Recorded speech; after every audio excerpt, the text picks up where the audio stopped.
Hey everybody, almost late to my own stream, wasn't I? So I'm happy to see there are 5 people in here right now. I didn't really know if we would have any, and I did honestly debate whether to do this tonight or not because I know that Dead Pit is having a big show. Hey, Blissful, and I see TJ, aka Glim Glim Jr. down there. And we are going to get started here shortly. Hey, Rooster, Texas, Blissful. Um, but I am going to grab me an energy drink to try to make sure I stay awake during this stream and don't fall asleep on TJ. Um, and grab me I think it's a chalupa. I don't know. Steve got me one of those cravings boxes from Taco Bell, and I couldn't eat all of it at dinner, so I saved the last part of it for my snack tonight. So if you guys don't mind me chowing down on a chalupa um, tonight, all will be good. So I am going to go and grab that real quick. And also, I'm not going to have the daily grindhouse tonight so that we can get right to the episodes. So let me step away for 1 second to grab those things and I'll be back.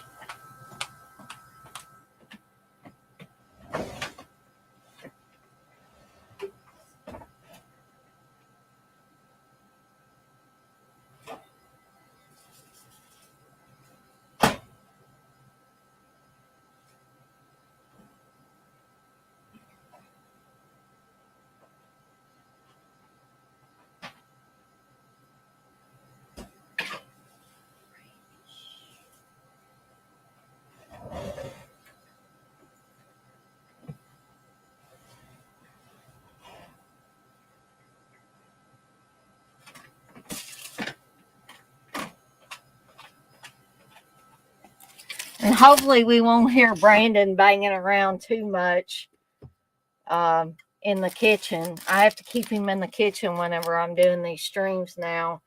Otherwise, he clanks around in the living room and keeps Steve awake. And as we all know, that is not good. We do not want to wake Steve up if he's already asleep. So I've got my season 1 disc set here. I've got my energy drink, which I'm currently opening, and I'm going to see if this damn thing is a chalupa or not. It is a chalupa. Okay, great. I like me some chalupas. So I'm not sure if TJ's eating candy critters again tonight. I'm guessing that's going to be his snack. So I'm going to go ahead and add TJ here. Hey, TJ. Those candy critters must be good. All right. Happy Wednesday. Yes, happy Wednesday. And I'm going to try my best not to take like super long on these things because I know people are chomping at the bit to go over and see what Don May's going to be talking about, which I figured the big thing's going to be what, Trick or Treat 4K? I mean, we already know about it. I don't know what's a big secret. Maybe they're going to try to get some specifics, like what's the extras going to be. But I don't know if Don May will be like Felsher and say, I'm not at liberty to say that, or what he's going to do. But anyway. Well, when I met Felcher, he had a trick or treat shirt on, and he's like, "Oh, I just threw this on. I wasn't even thinking about it." I was like, "Okay." Oh, sure. But I don't know him, so I don't know anything. I like Felcher a lot, but he just makes me laugh. Some of the stuff he says, and he may really be. I mean, who knows? They might make him sign a damn contract or something to, whatever company he's working for at the time may say, hey, if you want to keep this job with us, then you won't be, telling things. I don't know how all that stuff works. So I think that's like a standard thing that like people who doing like when Scream came out and they were doing promotion for Scream. They're not gonna. They're like, yeah, we can't spoil anything. It was the Tom Holland. I think he spoiled something for one of the Avengers movies, and they got mad at him. So, first off, before we get started with these episodes, man, oh man, did they get dark? I mean, I thought this group of episodes was darker than the first half, to be honest. And I guess I just totally forgot how dark this series actually was. Yeah. But I did notice something not so good, and I don't know if TJ knows this or not, but these episodes look like shit. I don't think the first 12 or so episodes looked quite that bad. Some of these looked really, really bad. And I know it's old television shows. What can I expect? And it's on DVD, and you probably can't remaster these things to be any better. So I get you think they would get broadcast quality? I don't know why they can't get that. I don't know. Well, yeah, that is because I don't remember them looking that bad whenever I watched them on TV. The same thing with Tales from the Dark Side and Twilight Zone from the 80s. But I think Twilight Zone from the 80s, I don't know what they were doing differently, but it seemed like a lot of those episodes look better than some of the stuff we're talking about now. Maybe because it's syndicated shows, and I think back then they had videotapes that they gave to the stations. I think that might have been why. So they didn't really have like a master, or they did, but they didn't keep it and say, "Oh, we're going to need this later on when they have another format to put it on." So I'm sure back in the 80s they weren't thinking, "Oh, we're going to have all this new technology that's going to make things look fantastic, so we've got to have this really good master copy that we can use to make things look better later." I don't think anybody was thinking about that. That reminds me of something Steve was saying this afternoon. His supervisor at the Ford plant, when he was 17 years old back in 1986, he had the forethought to get some stock, buy up some stock in Microsoft. And now the guy, not only does he have that Ford money, but just think how much that Microsoft stock is worth now. So yeah, I was like, at 17 years old, I guess his parents came to him and said, "We're going to get you a car." And he said, "No, I don't want a car. I want to buy up some stock in Microsoft." So the guy was smart there. Yeah. Not everybody thought about that back then. Holy cow, TJ, you stayed up until 5 a.m.? Yeah. I didn't.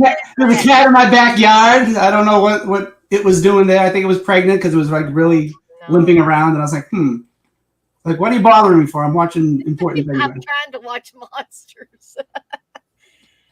Maybe the cat wanted to come in and watch monsters with you. Maybe that's what it was. But I didn't stay up till 5. I was asleep during that time, but I would have been up longer, but 3 of them I remembered, so I didn't have to watch them. Gotcha. I saved an hour right there. I think 1 or 2 was the 1:30, 2-ish.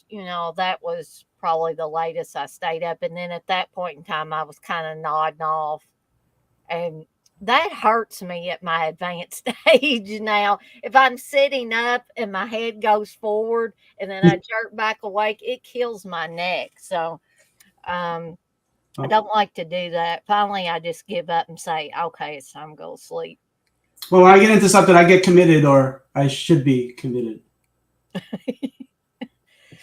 And so I finished up the shows this evening after I got off from work. So I would be... So those are fresh in my mind, even fresher than the ones I watched last night. So, with all that being said, we'll go ahead and kick this off with the first episode of the night, which is Glim Glim, which before I turn it over to TJ, I'm going to say that I really, really thought this was a cute episode and liked it until the end. Okay. And then I was bummed out. And that's all I'm going to say right now. Well, these first like 3 episodes pissed me off. Yeah. Because of the not necessarily the like they're not bad episodes, just the characters annoyed me. Like there's one episode we're gonna get to, and I was like, I didn't want to sit through it because I'm like, I don't want to. This is depressing crap. I would agree. Yeah, these first 3 episodes. So I'll let TJ go ahead and get started talking about Glim Glim. Well, Glim Glim. So it starts off with these 3 characters. Little Amy, played by Jenna Von Oy, who was on Blossom and a lot of other TV shows and whatever. And her father and a guy, I guess they picked up along the way. So here's the premise: is that there was a crash, or an alien ship had landed and caused a virus, which killed, like, I guess, a huge percentage of the population. So it's very The Stand.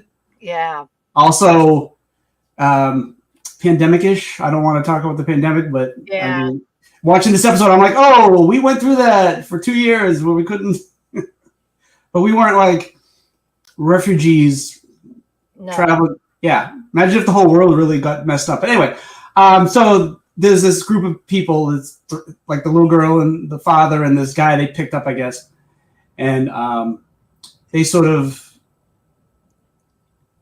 Like they've lost, he lost his wife, and the other guy lost his like father. He mentions, and they know there's an alien in this, so they sneak into this some old building, library or something like that, and the alien is upstairs while they're downstairs, and they're trying to figure out, all right, we're gonna kill this alien because he caused all this trouble, and we want to, stop him from making it worse. I don't know how much worse. The huge percentage of the population is dead, so I don't know what you're supposed to do. So meanwhile, we have a little ET moment where the little girl goes up to. We literally have an ET moment with little fingers and everything like that, where the little girl is not afraid of the creature. Well, it's kind of goofy looking. It's kind of a blob with like tentacles and. It's sort of a cuter version of the monster in TerrorVision, if anybody knows TerrorVision. Oh yeah.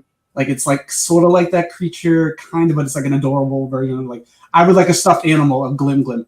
And the little girl names it. I don't know if I forget if he tells her his name or because of his little weird. He makes little noises like like a little beaker from. Yeah, from the Muppet Show.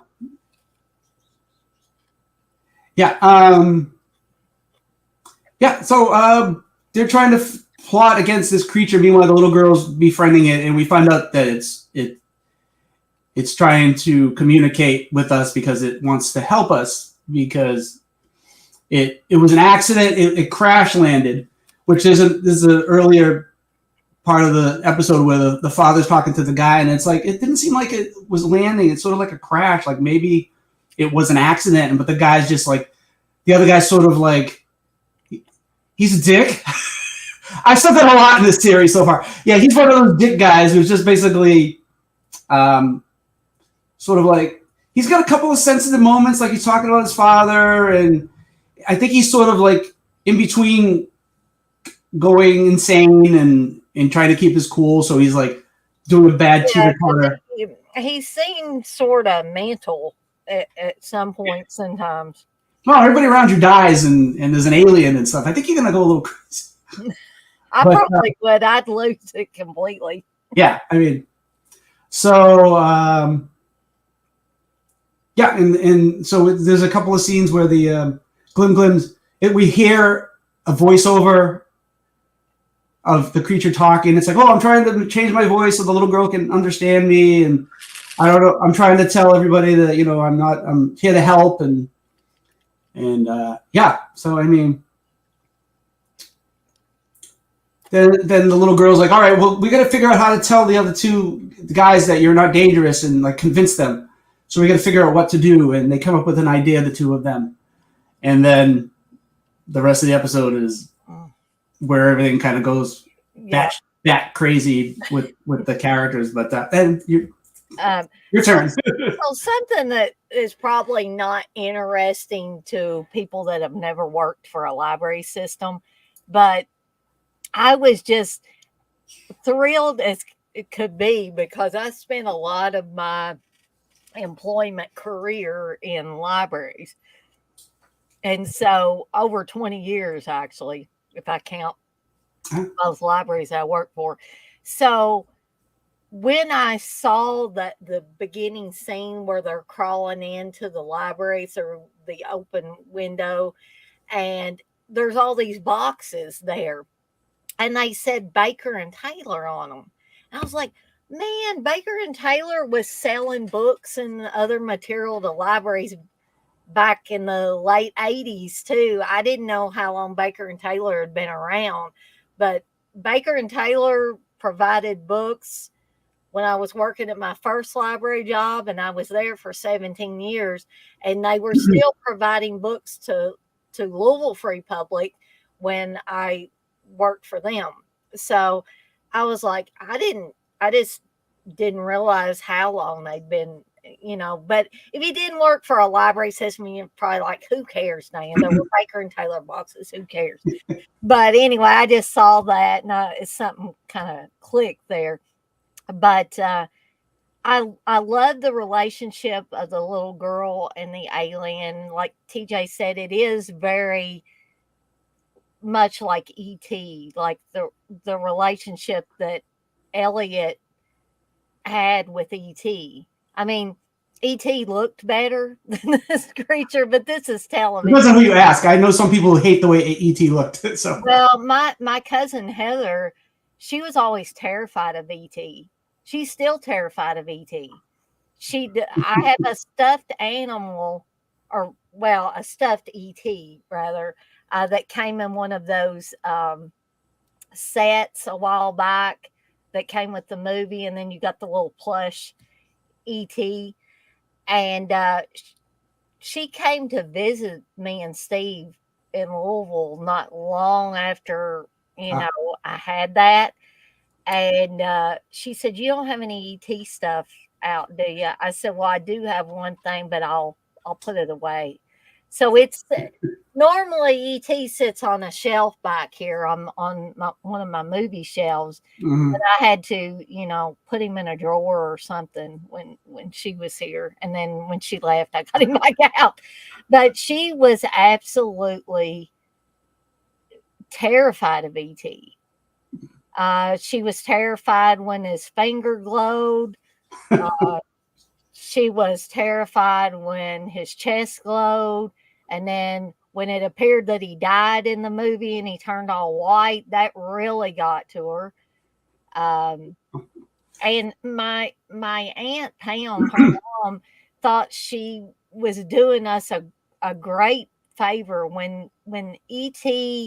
I think ET came back in the theaters at some point in time, and because they wanted more money. Anyway.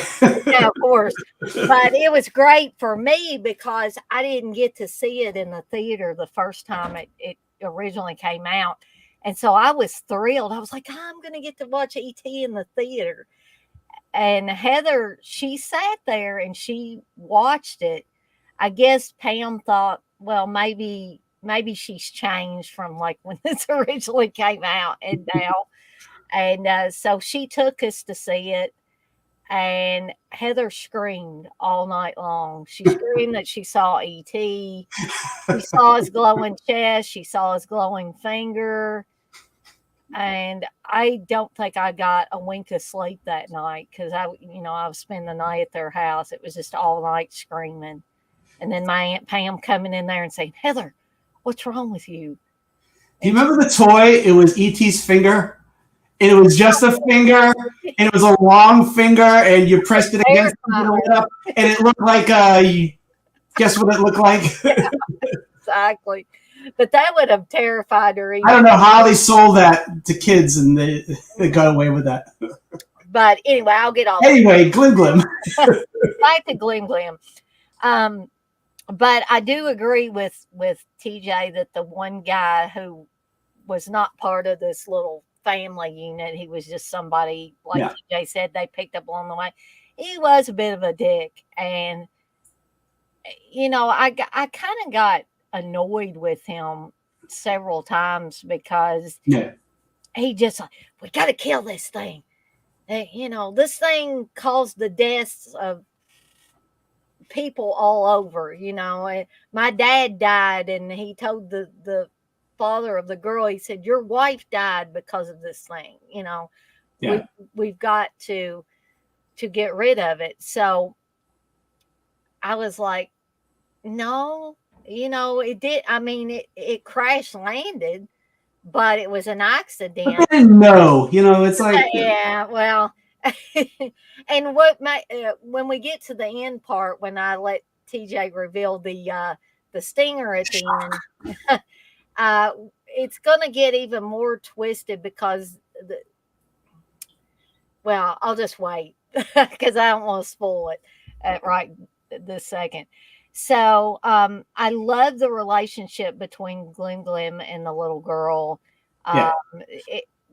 That was so cute, and her teaching him how to write, because remember the first time he showed her, he was trying to write, and he showed it to the little girl, and she said, is that supposed to be writing? And so she gets him to point at letters, and she's able to understand what Glim Glim is saying exactly, because evidently she has some telepathic link with him. She can kind of understand what he's saying, even though it sounds like just beep beep beep to just like Beaker, like TJ said.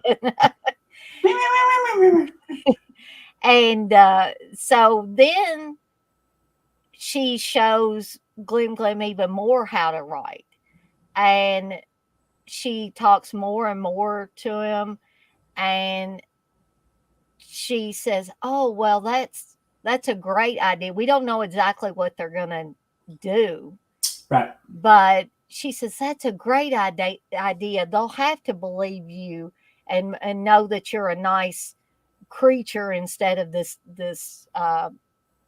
thing that wants to kill everybody. And so just a really beautiful story outside of the one guy saying, I want to kill this thing, but I could almost believe for just a little bit that this was like some kind of kids show or kids movie or something like that, outside of the adults. If you just had the little girl and Glim Glim, it very well could have been like. There's a couple episodes, and as I was watching them, I was like, these would make great like sitcom shows. Like there's two of them, and I was like, would think perfect. I even one of them could have a great theme song, but but I was like, oh, these would be like, these should have been spinoffs and made shows out of them. I think they would have been, especially in that time period, they would have worked. But they made Alf. I mean, I loved Alf. I still like Alf. Yeah. And Ted Raimi was even on an episode of Alf where they were having that luau party, and they made Alf hide up in the attic or wherever they made him. Well, they did that all the time. Yeah, anytime there were, people that wouldn't take too kindly to an alien. This episode of The Golden Girls where they tell Sophia, leave the room, and she goes, what am I, Alf? So I'm going to turn it back over to TJ to give this the stinger that probably pretty much bummed everybody out that watched this. And I seen Blissful say that she cried because it was sad, which I almost did. I almost did last night. So Glim Glim needs is it Amy? Ask Amy for her blood because he's going to make a serum because for some reason the three of them are immune and he doesn't know why. So he thinks he can make a serum. So you know how that happens. So there's a point where he gives her a note and it says, "You please blood now." And she's like, "Oh yeah, I said I'd give you blood," because she's a little kid. She doesn't want to give blood. I mean, she knows she trusts him, but she still like doesn't want to get needled. And yeah, she said, "You're not going to hurt me, are you?" At one point. So she sneaks upstairs and he's taking blood and samples and whatever. And the people downstairs are like, "Oh, he's gonna get my daughter, and we gotta go save her." So the other dude had found a gun, so they go up to you can see where this is going. They go up to save her from the evil creature. So he's like, they're like grabbing the girl, and the other guy is just like pulling the gun out, and Glim's like, "No," like in his language, he's like, no, stop, whatever. And the guy shoots him, falls over, kind of goofy. That kind of takes it out a little bit of the drama of it, but it's only a brief second. But anyway, I always have to point out those things. So it falls, and he's like, she's like, she doesn't know the little girl doesn't know what happened because she's not in the room when it happened. And they're like, "What did you do? What happened? Is Glim okay?" We were trying to show you that he was friendly, and we were going to show you. And they mentioned Christmas, and the father's like, "With everything that's going on, I didn't realize it's Christmas Eve. It's December 24th." And the little girl's like, "Well, what did you do to Glim? He was going to help us." And she starts crying because she realizes "You didn't hurt Glim, did you?" And she's like, "Oh yeah, they did." And we show Glim on the ground, blood on the floor, and there's a little note in his hand that says "Merry Christmas" that he wrote out. And that's the end of the episode. So the world is destroyed, and we're never gonna get help, and because these two idiots weren't paying attention because she's a little girl. What would she know? One of those stories. Yeah, it's one of those stories where you should have listened to the kid. The kids are a lot smarter than the adults in some of these episodes. There's going to be another episode like that coming up. Actually, coming up next. Yeah, this is the one that I was pissed off watching. Well, I got pissed off watching it too. Because, when you want to get... Oh, I just want to bring up the guy who directed Glim. He was a cinematographer for Pet Sematary. He did Mr. Nanny, with Hulk Hogan. He did Necessary Roughness. So, yeah, he went from director to cinematographer. So that's a pretty good... And Jennifer Van Oy was like a child actor. She did a lot of child stuff. And the other two, I don't really know about them. But the guy that played her father looked familiar, but I just couldn't really place what I may have seen him in other than this episode. He just looked very familiar. Yeah. So, Glim is dead. So yeah, unfortunately. And Earth is screwed. So there we go. The last survivors are screwed. Which is like, I hate to bring up the pandemic again, but people were like, "Yeah, we don't need the quarantine, and we don't, how many people died?" But anyway, next fun, exciting episode is Parents from Space, and I just wanted to say that, and I hope I don't steal TJ's thunder with this one, but Peggy Cass, I believe is her name.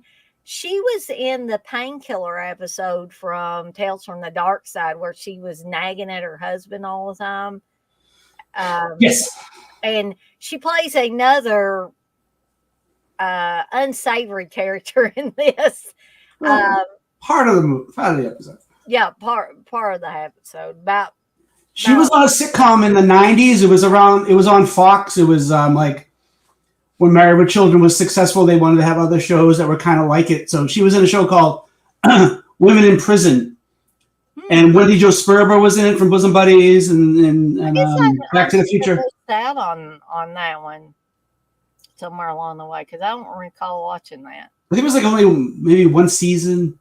It's very kind of like Orange is the New Black because it's about a woman who's kind of like she's a shoplifter, but she didn't really do anything major, but she's in jail, and then we see all the other inmates and it's their relationships and stuff like that. So it's a little like that, but it's a sitcom, and like Peggy Cass is sort of like the older inmate, and she's sort of like she's a murderer and that kind of thing. And wow, I can imagine her being a murderer, unfortunately.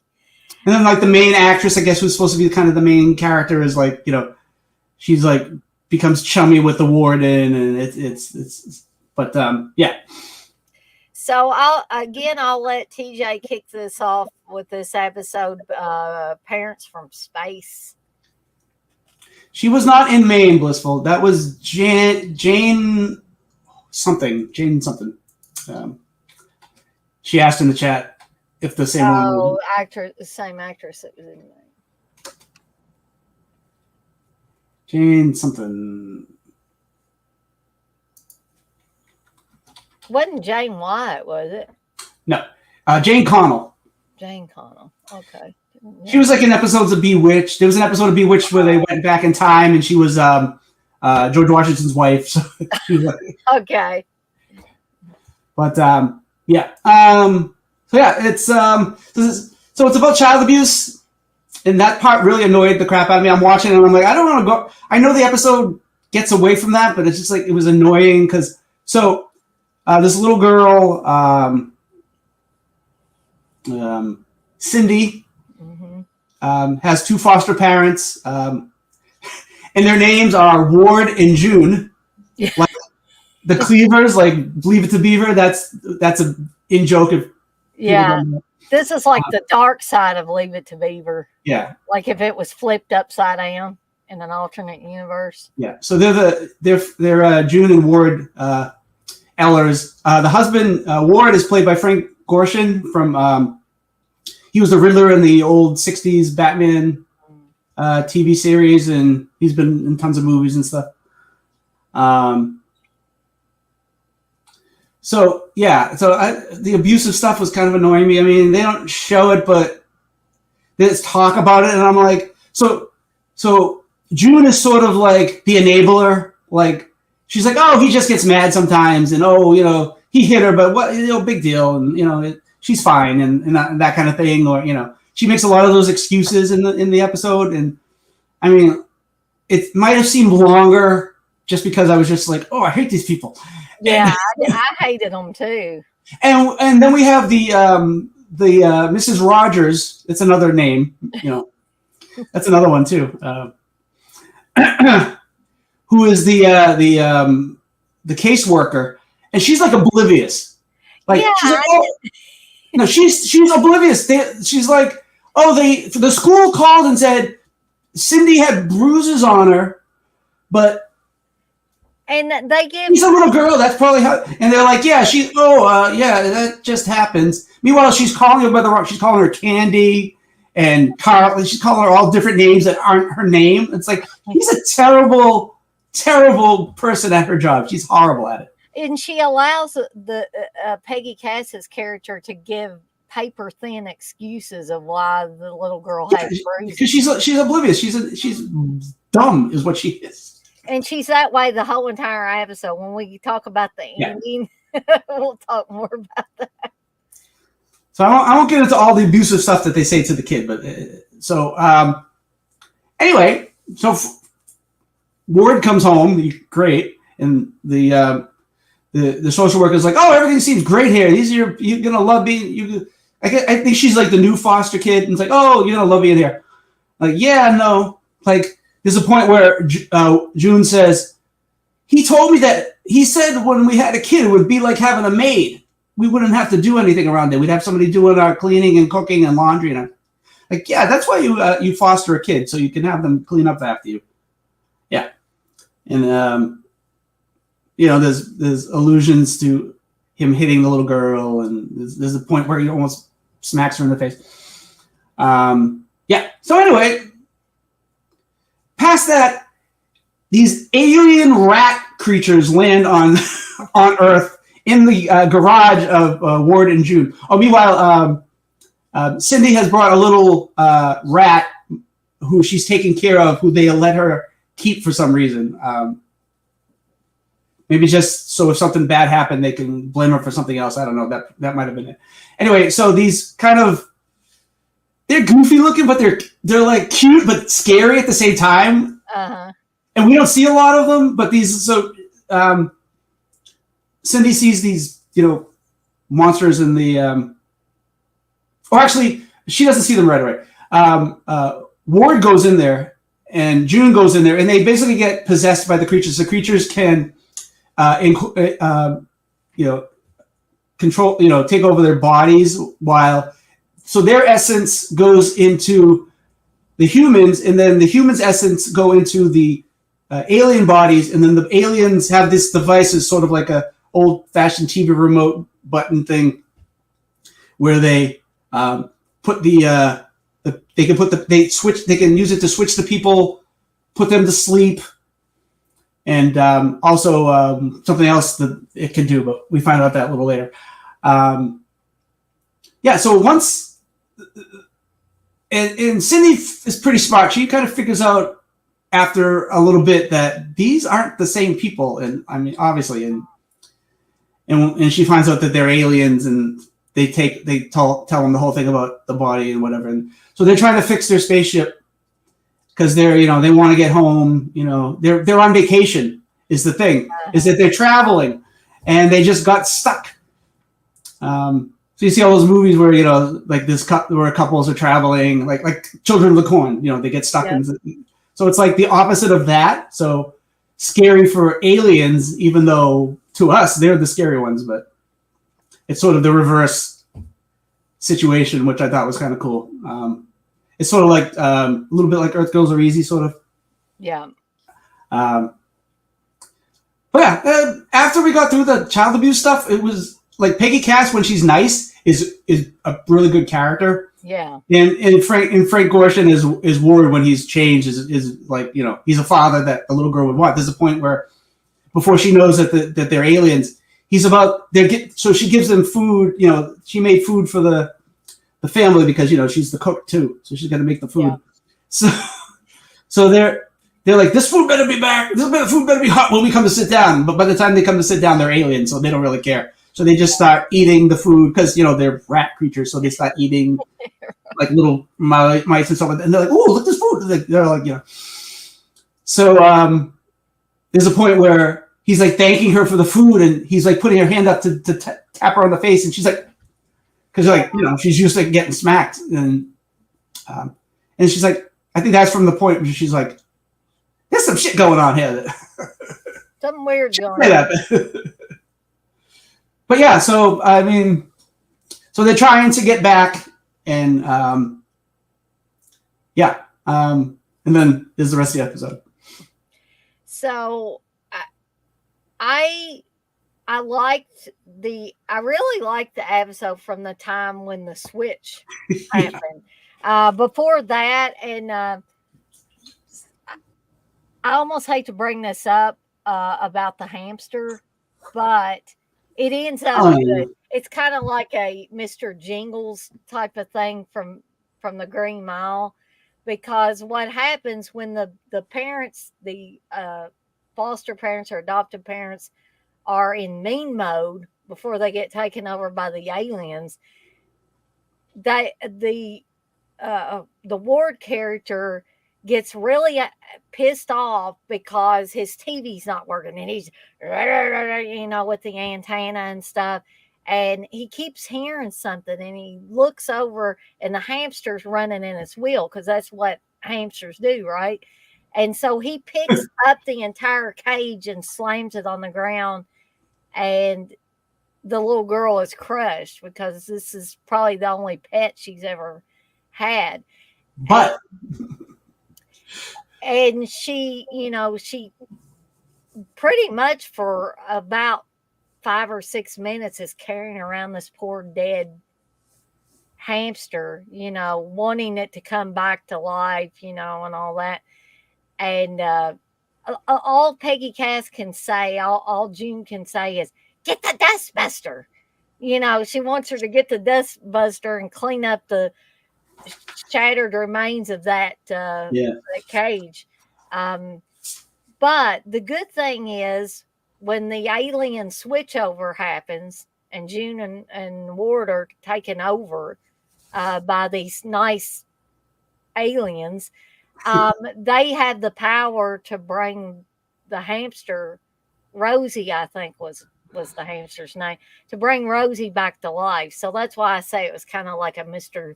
Jingles Green Mile thing before there was a movie, The Green Mile. Um, Yes, Dirk, we are. Clean, wholesome lives with the with the most disturbing film content possible. Yeah. Speaking of disturbing films, the video all of us did with I think 8 people in there at one time. On Evil Dead Rise, it's had almost 300 views on it. So Woo! somebody that's big deal for me. I don't. How many likes? I haven't looked at the likes recently, but like last night it was 14, 17, something like that, which is more likes than I usually get. And I'm not saying everybody has to go and like them, but I was Yeah. just like, well, maybe I need to do more review type of shows for new movies that come out. Yeah. Maybe that's something people want to see. I don't know. Oh, they do. As soon as the movie comes out, people want to see reviews. They want to see spoilers. They want to see, um, yeah. No one watches my stuff, but They should though. I've seen. yeah, well, because everybody else who has they already have thousands of followers are going to get more, and I understand that. I know how it works. I just like to be a bitch about it sometimes. No, that's okay, TJ. I mean, I used to didn't get very many views, and I guess the more you put out, the more you put out content, maybe it. I know because I don't do everything like I don't do something like a bunch of times a week. I do more of that on TikTok than I do on YouTube. But even TikTok's a different story too. But I got called an asshole because You're kidding. I stitched somebody's TikTok and it was a Scream spoiler for Scream 6, and they're like, "You asshole! I didn't see the movie yet." I'm like, if you're on TikTok looking at Scream videos, it's your fault, you idiot. But anyway, Exactly. And I'm sure there was a small percentage of people that even though I waited a whole yeah, entire week yeah. till after Evil Dead Rise came out, I bet there were some people thought, look at this bitch on here doing some big expose on Evil Dead Rise. Who she thinks she is doing this? People love spoilers. Even if there's one person who's like pissed off that the movie was spoiled, the people who really want the spoilers are going to look for them and find them. And it's like, oh, by the way, I think everybody was watching the video because Uncle Bill said the truth that Evil Dead 2013 was the. Holy crap! It sucked too because I was supposed to go out that night and I ended up staying home. And by the time I remembered that your stream was on, I was like, damn, I could have been on that. Yeah, we would have had room for you. That we could have had at least a couple more people on there. Yeah, was all right. I was already in bed mode, so it was time. Betty bye for TJ. I just want to say two things about Evil Dead Rise. The one thing I really liked, even though there was, like you had said, that the references are cool, but it's like there was a point where even my buddy I went to see it with him, and he was like, yeah, when they did that last one, it was like, okay, that's like way too many. But the Give Me Some, that was like, that was the straw that broke the camel's back of like, okay, you can reference the movie, but that much of it is just kind of get tiring because it's such a like one after the other. I'm really the more I thought about it, the more I was with Kelly on the whole chanting "Dead by Dawn" type of thing. That was cute, but it was like, yeah, do we really? Yeah, yeah, Do we really need that? But I believe it or not, I can see myself buying this one when it comes out on yeah. 4K, and I will never buy that remake. I mean, Steve's got one or two copies of the damn thing, so that's all we need in this house. Well, actually, I guess I shouldn't be a hypocrite. I think technically I did buy a copy of that damn movie, but that's only because I wanted that Australian set Oh, okay. on Darien Dagger, and that damn movie was stuck in there Yeah. with the others. So if I wanted to get that, I had to get it with that set. And I like to keep the set together. Otherwise, I think I'd take that thing and stick it on the end of a stick out there and put it in my fire pit and watch it burn, baby, burn on the fire pit. Well, the one of the couple of things that just quick the things I liked that were references, but they were done within the movie that worked with the movie. So the cheese grater scene that was technically the pencil scene, even the way she lifts her arm up and then comes down on the leg. That's exactly kind of the movement and everything like that. So I like the setup of that because it's a reference, but it's like it's part of the movie. It's not just remember this from the movie. No, it's like it's actually part of the movie. And I also like when the mother's sort of in the hallway and she's twisting her hair like Linda does in the original movie. Yeah. And they do that with the whole the beginning scene too. But I liked it better in the bulk of the movie. But she's just kind of like twirling hair, and I was like, oh, that's what Linda did. Exactly what she's doing. So like a couple of those were good, but like too much. Like I liked Fonda Tree Service, which was it was a reference to Bridget Fonda. It had to be. Yeah. There's also the guy with the gun, the older guy. His last name's Fonda too, and I think the character names were references to the other characters. Like Ellie is obviously Ellen Sandweiss. Yeah, you caught more stuff than I did. Yeah. Also, this is the thing that I thought. I don't know if it's what they did, but so spoilers for Evil Dead Rise. Anyway, so Ellie gets attacked in the elevator, and when they did the original Evil Dead, where Cheryl gets possessed and she gets lifted up, they had this system where they lifted her up with this board and stuff like that, and what they called it was the elevator. So for Ellie to be attacked in the elevator, if that wasn't a reference, I'm totally crazy, but I think that was a reference. It sounds like a reference to me. I think I'm not trying to defend myself really, but I think being told that your grandmother passed away when you're on the way to the movies can kind of affect things a little bit. And Steve even asked me if I wanted to turn around and go home. And I was like, no, I need something to distract me. But I think probably if I were to watch it in a better frame of mind, which I will do when the thing finally comes out and I buy a copy, then I can watch it to my heart's content and pick up on more of the stuff. But I was gonna answer one or two of these questions because Dirk's asking me what are some of the YouTube channels I watch. Now this is gonna make everybody sad, Dirk, because I used to watch a lot of YouTube channels, a lot.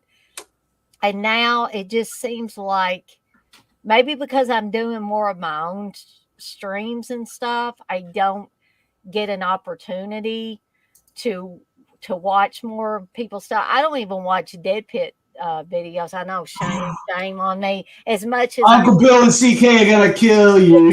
they're not gonna like me anymore, are they? But when I do watch them, I like to see, and I'm not trying to kiss TJ's butt or anything. He's really got some good stuff on there. He may not have a lot of stuff, but the stuff he has is quality stuff. So I look at TJ's stuff when he has new stuff on there. I will try to look at the Dead Pit stuff when they put new stuff on there. I even try to go in their streams when they have them from time to time. You may see me there chatting, and sometimes CK and Uncle Bill are shocked that I'm there. It's like Dana's in here. What's she doing in here? Usually she's doing streams. She hadn't even come to our stuff anymore. Um, I've watched some of old Curly Jaws' stuff when he isn't banned from YouTube. Poor guy, he's got banned so much. I try to catch up with Dirk and Darren, the stuff that they're kind of doing together. And I don't know, Dirk, are you still doing stuff with those other guys, or is that kind of on hiatus right now with Pop and the other guys? Because there for a while, I know Dirk was doing quite a bit of stuff. And sometimes I'm not necessarily subscribed to somebody, but I will catch their video that it catches my fancy. And if I go back to their channel and I see a lot of other videos I might like to watch, or if their content seems really either really super interesting, or it's something that shows me how to do something, like how to make my streams better, just like watching that guy's video on the camera settings. If they've got a lot of videos like how to improve your streaming setup and all that, I will definitely subscribe to them. Now, several years ago when I wasn't doing live streams, I probably wouldn't have cared, but now it makes a difference. But I hope that was kind of an answer to what you asked, Dirk. And I saw up here, TJ, that Crypt Sweeper's asking what your channel is. It's my name. It's not that creative. I had like a name, but then my buddy was like, well, if you're going to be a director or, do the movies, you should have your real name. That way, like people, if they're interested in your stuff, they'll know who you contact. But there's another TJ Frizzy on here too, but he didn't really put up anything at all that or anything that in the same, nothing really in the horror, which is weird. I was like, how did you guys, somebody else has my name? What the hell? Where did that happen? I was going to say, it's not an old channel that you had, TJ. No, it wasn't me. It's some dude I've never. Oh, now I'm looking through the Texas Frightmare weekend. I was like, oh, I wish I could go to this. Oh, your favorite's going to be there, Dana. Barbara Steele's going to be there. Oh, wow. I mean, no. I'm turning Uncle Bill on TV. Ill will towards the woman, but I'm sorry. She's just not, she wasn't a good actress. And I heard she was a prima donna. Joe Bob was talking about that a lot. And Steve doesn't want to hear it because he loves Barbara Steele. And I said, but Steve, when you hear, it wasn't only Joe Bob, some other people that knew her or knew of her and had heard the stories that Bava said about her, that, she had to be a little off if she thought that Bava had a camera that could see through her clothes. That was one of the stories that Joe Bob was bringing up that Bava had told people. She's got some steel in her head, maybe. That's where she got her name. You can meet Suzanne Snyder. She's going to be there. I would rather meet her. I want to ask her about. I was thinking about Return of the Living Dead Part 2, and I was like thinking about her character. Where, spoiler, she lets her boyfriend eat her brains, and I'm looking at it, I'm like, kind of makes no sense. Like, if she was more of a, I'm going to waxing stories, but I'm like, if she was like a total doofy, ditzy girl, I could see her letting him eat her brains, but she's sort of like a smart character, and then all of a sudden she's stupid. I'm like, movie that came out in 1988, I'm thinking about that now, but it's just, sometimes things come to my mind and I'm going, yeah, what the hell would she let it made no sense. It's a comedy movie, I guess, and it's not supposed to make sense, but like, it makes no sense. Anyway. So I guess we'll go back to the episodes. parents from space. And so I'm the one that says we shouldn't go off on tangents like this, but then I started it. Well, I do it more than you do, so it's all good. Well, it's your channel, so. So I'll turn this back over to TJ so he can talk about the twist ending. Okay, so they're like, well, we're trying to fix the ship. We can't fix it. So we're stuck here. And but they're talking about. So they talk about their grandchildren. They talk about the little mice, and because they refer, not mice, but they reference them as because they're basically rat creatures. Like, oh, we cuddling up with the grandkids and whatever and that kind of thing. And Cindy obviously doesn't want them to leave because if they leave, they'll switch bodies back with her abusive parents. Now she doesn't. Here's another thing. It's one of these things where she doesn't say I have abusive foster parents who don't care about me and are using me and are hurting me. She just kind of doesn't say anything, and it's like, if you got these aliens who can switch bodies, maybe you would say something because they seem very nice. They're like, oh, we really want to get you back with your parents, and we know you must miss them, and they're like very sweet about it, and it's like, no, you should say something, but she doesn't because she's a little girl, I guess. She's a little girl, I guess that's why. Afraid that because they have a family back on their home planet. Maybe she's afraid that if she tells them the truth, that they'll feel sorry for her, but well, they think those are two good people that they have no reason to think that. Oh, why would we don't know there's anything wrong with those people, so they're not they're not being told what's going on, and that's what happens in these movies, especially like and in sitcoms too, where you have the situation happens where there's a misunderstanding because people don't just say one sentence that would clear up the whole friggin' thing, but because we need to fill a 30-minute sitcom, so we can't fix things at the beginning. Have a whole at least 20 to 25 minutes before people figure out in a sitcom. Hi, Dirk. Oh yeah, bye, Dirk. Thanks for stopping by, though. Thanks. So So anyway, but getting it. I mean, this is a short story. We're not gonna. There's no big picture to really sink into about it. But anyway, so she's like, oh, so they're like, we can't fix our ship. We can't go back. So there's Cindy. Will you basically euthanize them? Basically kill them, so they can live happily after their last memories, and then they can go off to wherever giant rat aliens go when they die. I don't know.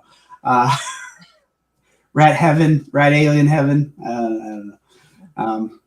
They go to the rat butcher. No.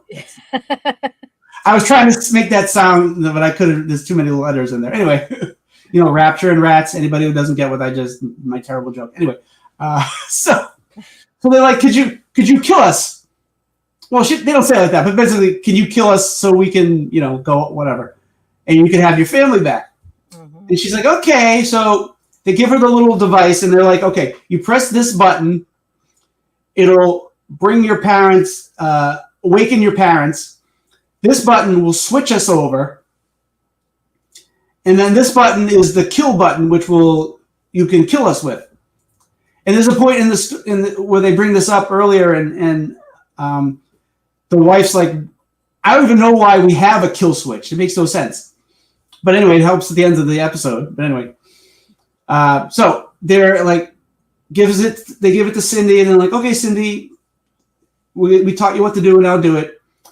Now Cindy accidentally screws up and wakens the parents, and the father kind of lunges at her, and she destroys them with the button. And the other two are like, oh no, what a terrible accident tragedy that happened. You didn't mean to do it, but you accidentally killed your parents. And she's like, oh, well, want to have something to eat? And that's basically the end of the episode. So she murders her foster parents, even though, okay, they were scummy, so they kind of deserved it, but she didn't murder. So she's a little, I wouldn't trust that little girl as far as I could throw her. And then the return of Mrs. Rogers bringing the... Oh, yes, Mrs. Rogers comes back, and she's like, oh, here are the adoption papers, you can now... And she comes back, and the house was like a neat, normal house. She comes back, and obviously rats live there, so there's boxes and food, and everything's just like dirty. And this is where she's stupid. She's just like, okay, you changed something. The rug, it's a new rug. Oh, okay, that's nice. Well, here are the papers. Oh, can I have would you like to sit down and have a donut? Yes, I will sit down and have a donut. Oh, isn't this lovely? And that's the end of the episode. And I was like, this woman is an idiot. I think they could have been in their rat form, and she wouldn't even, Yeah, she pay probably wouldn't. attention. Yeah. She'd be like, "Did you change your hair or something?" She would ask June, Yeah. "Did you change your hair?" Okay, so moving on to the next episode, which this one pissed me off too, as I'm sure that it did TJ, because there's a big domestic abuse Yes. element in this. First, we had child abuse and the parents from Spain. Yeah. Now we got spousal abuse in this one, and mother-in-law abuse. Technically, Yeah. you want to get into that. Everything abuse. But this is the mother instinct. So I'll let TJ talk about this one first. Yeah. So.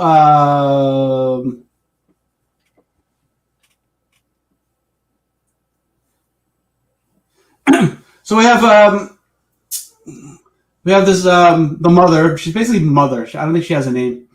Yeah, I don't think they refer to her by a name. So she gets a visit from her good for nothing son-in-law, who just she's rich, so he basically marries Sheila for her money because he's a money grubbing son of a bitch. Yeah. And she comes in to see her mother. She has a big bruise on her face, and the mother knows what's up, but it's like one of those things where she loves the guy, and I think she's trapped, but she doesn't have the strength to break away, even though her mother seems to be like, for a little old lady, she seems to be have some balls, let's say. Yeah, definitely. Also, it's one of those things where so he's like, you better be nice to me, because what's your daughter gonna do? She's never gonna get anybody. Look at her. And that's another thing too. It's one of those things where she's not ugly. She's kind of cute, and it's one of those sort of plain. Yeah, but it's one of those, the girl with the glasses and the ponytail, and she takes off her glasses and ponytail, and she's beautiful. And I'm like, there's nothing wrong with this girl. Also, she's the girl from Tremors, the one who's the scientist. Okay, she looked very familiar to me. She looks like Ellie Cornell from Halloween, Halloween 4 and 5. Doesn't she look like her a little bit? A little bit, yeah. Yeah, but yeah, she's the girl from Tremors. So she's cute, and I always hate that trope where it's like the plain girl is not attractive until whatever. But anyway, she never gets a makeover in this, so we never experience that. But I'm just like, okay, chill out with this 80s crap. I mean, I think this was 89, 88, 89, in almost 90. So we're getting things change a little bit in the 90s, not much, but the pants get a lot lower in the 90s. But anyway, yeah. Anyway, so yeah, he basically sends his wife there to get money out of the old lady, because he thinks she's a pushover, and like I said, Sheila just does whatever he says, and so after we get past the abuse and all that stuff, and so she has the mother has a greenhouse, and she takes care of plants and stuff like that. She's alone. She's one of those. She talks to her plants and has conversations. But that's how plants grow. You talk to them and give them water and plant food, and that's how you. Anyway, but there's more to this than meets the eye. This story. Yeah. Oop, almost a burp. Anyway, okay, no burp. So they're like, yeah, we want some money, and he's basically threatening them both, and it's starting to get physical when the mother gets up from her wheelchair, grabs him, and lifts him up and smashes him against the wall, and is basically like, I wish they made this now and it was on cable and they could swear, like, stop messing with my daughter, you son of a gun, and like, Mom, how did you get so strong? Well, we find out that she grows these melons, and she makes juice out of the melons, and the pulp it has some kind of I forget what she scientific Enzyme. words. I think she says enzyme. I'm pretty. Enzymes, that's the word. Damn it. Yeah, you're right. The enzymes in the pulp can make people stronger, and it makes you it works your nerves and whatever. So it's like if chemotherapy was good, it would affect your nerves in a good way instead of whatever. So Mr. I don't want to call everybody dicks, but Mr. Dickhead wants to use the pulp enzymes and become rich. First, he tries to say to the mother, "Oh, we'll become partners, and you want money for your daughter for your future because one day the inheritance is going to run out." And he's a flim flammer. He's not a glim glam, but he's a flim flam. He's a flim flammer. He would have been a better person if he was Glim Glim. Yeah, well, then he would have been an evil alien, and we wouldn't have liked him. So he decides, all right, he's going to sneak in. So they stay over the house the overnight, and he's going to sneak in and get the melon, and grow his own or whatever. Well, guess what? This is called monsters for a reason. They were these little slug alien creature, bug teeth. They're like slugs, but they have they're sort of insect like too.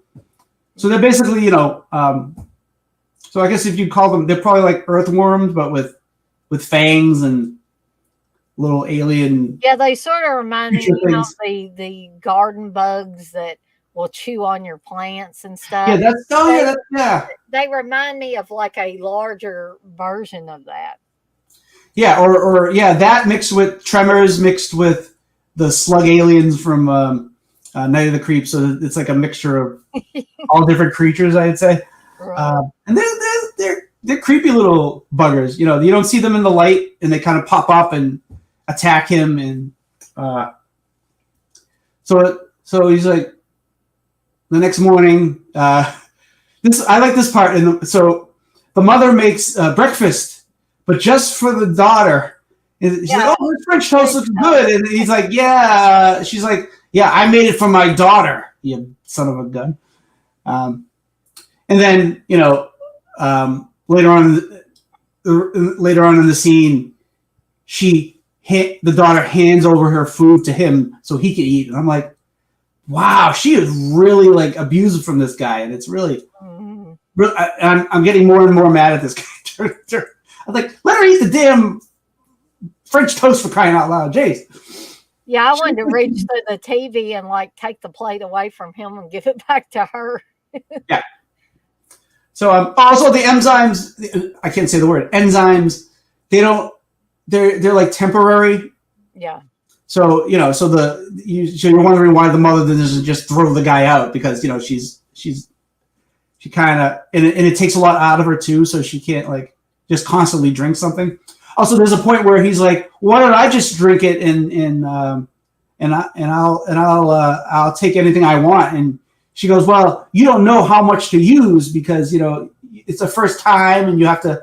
Because she's very scientific, you got to, because the father is dead, but the parents were like scientists, botanists, or whatever, so they're smart. So she weighed things properly, so she knew how to deal with it. So she's not just some old lady. She's like smart. Also, there's a part in the part of the episode which I like, where the mother's sort of like, "I'm sorry because we never paid attention to you. We were because we had you when we were older, and we were set in our ways, and we're sorry we didn't give you we kind of ignored you. We didn't give you all the love we should have given you," which I think it's a nice little sensitive moment with all this abuse and stuff like that. So you kind of understand why Sheila is this way, because she was ignored. So finally someone's paying attention to her. And even though it's a total piece of garbage, she's sort of like, "Hey, I'm stuck with this guy because he gave me what I kind of was looking for, but not really." But I'm not going to get into abusive relationships. That's a whole other another stream. Oh yeah. So anyway, yeah. So he's gonna. We find out that the creatures are what makes the melon enzymes work. And she's like, they just sort of came into the. I forget if she said something that alluded to them being from another planet, possibly. There's some allusions to that, but yeah. So he decides, all right, I'm going to steal one of the. I'm going to take the creatures because I don't need you. Mm-hmm. And then a big fight happens, and then the sort of twist and then the ending happened after that. Yeah. This episode was pretty much dark all the way through. I thought. Well, the mother and daughter sort of reconcile and Yeah, the become one. stronger as a, but that's about it. Yeah, that's the Yeah, only positive yeah. thing. Um, Whereas a lot of these episodes, you might have a quarter of the episode that is dark, except for, you know, Glim kind of went back and forth between the dark and the light, and unfortunately, it ended on a dark note. Um, so this one could be construed either way. I'm going to say it ended on a high note, but TJ's going to get to that here in a second. But the I'm really feeling like Monsters started to come into its own at this point in time, that it was becoming a better show by I the don't think there's a terrible episode in this first season. There's a uh, couple episodes where aren't the greatest ever, but I don't think anything really yeah, terrible I that think you could enjoy watching in this season, at least. right. I mean, I don't think there are any that I actively hated. Now, the New York Honey episode, which was like the third episode of the Okay, well, the second half of the that season. one was just sort of, I don't know, it was just sort of slow, and I don't know. I guess I just didn't get into it as much as I did some of these other episodes. But you know, something like Holly's House from early on, that was the second damn episode, and that one creeped a lot of people out Yeah, that watched that one. Now there's going to be one kind of like that we're going to talk about tonight, but I don't want to give too much away before we get to it. Um, but I did like this episode, and it definitely has some monsters in it. yeah, In the these worms or bugs or whatever you want to call them. Don't they sort of remind you of the sandworms and Beetlejuice? yeah, that too. Yeah, I if you're, was just thinking about that. They yeah, remind me of that. Which without the cute eyes and smiles that they have. yes, exactly. And yeah, although I didn't like that the domestic abuse part of it, and it Oh, was yeah, no one likes it. really low, unless there's something wrong with you. That would be the only reason I would think, or you're an abusive person yourself, and you're like, yeah, right on, dude. Beat up on that woman. But if you're like that, I don't want to know you. I'm sorry. I just Yeah, know. But unsubscribe if you're subscribed and you're that type of person to Dana's content. yeah, please, abusive people don't subscribe to my channel. I mean, I abuse ice cream. I ate a whole pint of Cherry Garcia the other day, but that's a different story. And it took But me 5 minutes. Anyway, but the episode itself, overall, I think this is a good entry into the season and the series as a whole. Um, great effects. The monsters in this are really good. yeah, I think so. Look, that's something else I noticed, that the special effects seem to improve in the last half of the season. Yeah, they took the money that they didn't put into the honey episode and they sprinkled it through the rest of That's this. what they did. So I'm going to turn it back over to TJ to reveal the twist. So Nelson, the husband, finally is like, okay, I'm gonna get this creatures myself. He keeps trying, and then he realizes, all right, I'm gonna drink some of the enzyme and get some strength myself.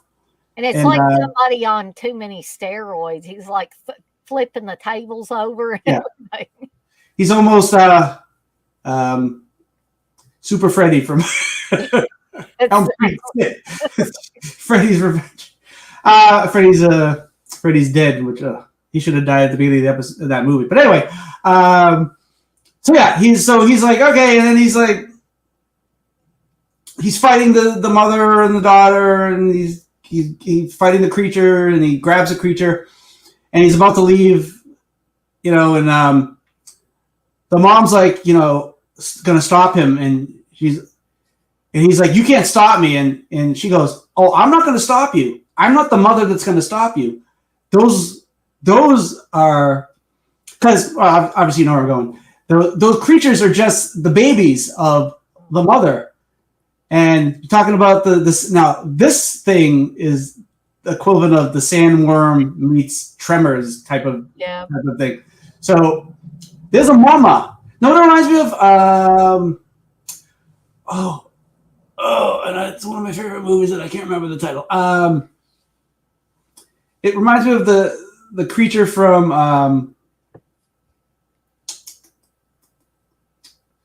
the one where they find the monster in the basement, and it's that's eating the whole family. What's the Deadly Spawn? Oh, Deadly Spawn. It reminds me of the sort of the creatures from Deadly Spawn, but like a giant version of that. Yes, it does. So yeah, so the I don't know where this giant mother creature was, but was it hiding under the house or what? Yeah, it comes to get his kids because it's not letting its kids leave this house, and well, it eats Nelson. It's very Little Shop of Horrors, where it grabs him by the head and sucks him up, and the feet are dangling, and then he swallows the feet, and yeah, and then the mother and daughter sort of make up, and because Butthead is dead now. Yeah, he's not gonna hurt anybody anymore. And they're gonna live for. I don't know if this stuff is gonna make them live forever, but that's the end of the episode. Yep. He gets his comeuppance. He gets eaten, and everybody's happy. Yeah, this one was very EC Comics. Yeah. Sheila's gonna throw on some lipstick, get her hair done, and she's gonna get some nice guy. Yeah. He's gonna find the. Maybe there's some young guy that lives next door to her mom or something. Well, she eventually meets Kevin Bacon, and they get together. And she's only mentioned in one of the sequels, and you never hear from her again. But anyway. Exactly. Okay, so moving on to the next episode. Now, this episode took more of a comedy slant, I felt like, because you had three pretty dark episodes in a row. Yeah. So it was time to mix it up a little bit, I think. So this is the Divided Self. And guess who we've got on this? We have Squiggy from Laverne and Shirley. Yes. As one half of Siamese twins. So I'm going to let TJ take over and talk a little bit about this episode. It's also starring Rich Hall. I don't know if he was a comedian back in the 80s and 90s.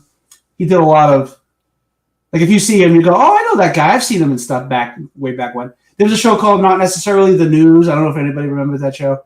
I think it was on HBO or something, but they did like fake news stories, and they had it was a sketch comedy show. It was sort of like they had the Saturday Night Live idea of the whole, the news, but then other stuff around it. So it's like a Kids in the Hall or whatever, that kind of thing. He was a stand-up and everything like that. So he plays. Just lost it. He plays Dr. Blackman. And Dr. Blackman is brought to a mansion by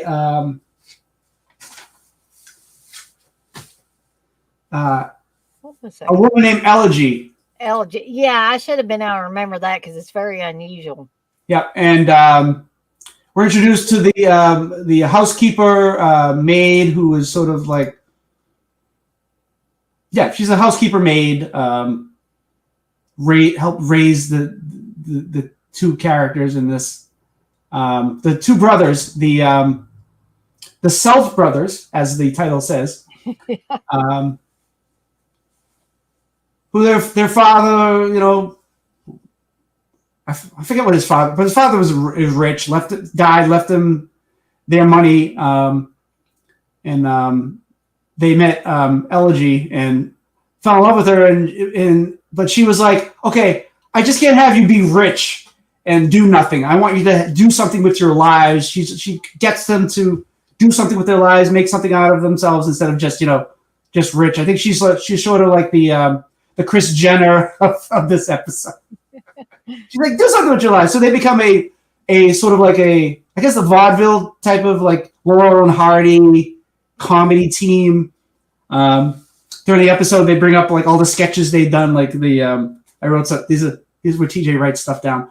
The bunk bed sketch, the tango sketch, the Easter special, that kind of thing. And you're wondering, okay, is this is a monsters episode?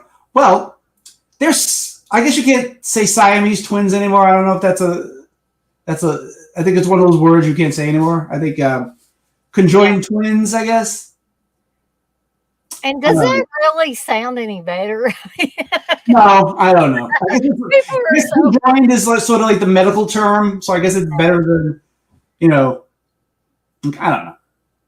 Whatever. They say Siamese twins in the episode, so yes, they do. Back when this episode was out, you could say the word Siamese twins and not be, So anybody who's going to come at us, 89, you could get away with saying that. Yeah. So I hope I don't get kicked off of YouTube. I hope people don't flag this video all over the place.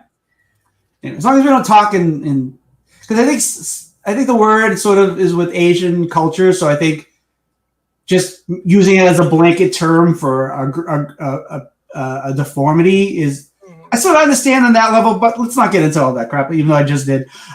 So they're connected twins who don't look alike, but the other guy, I don't recognize him at all. I don't know if I ever saw him in anything else besides this episode of this show. Yeah, I don't know. I was trying to figure out. Maybe I didn't go and look him up. So his name is Pete McKechnie.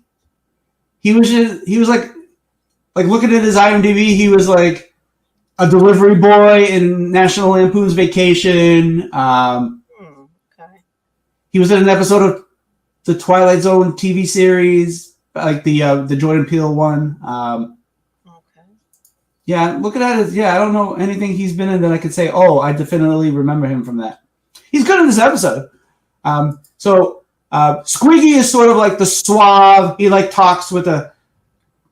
Well, the brother. There's a point where the brother goes, "I hate when you talk with that accent," and he goes, "It's not an accent; it's an affectation." Yeah, it's and he talks like this, like that kind of thing. Nothing like the Squiggy character. He's not Squiggy yet. I can't even do Squiggy's voice. That's a really specific voice. If you can do it, you can do it. But yes, he talks like this. And Allergy, come here and kiss me, and anyway.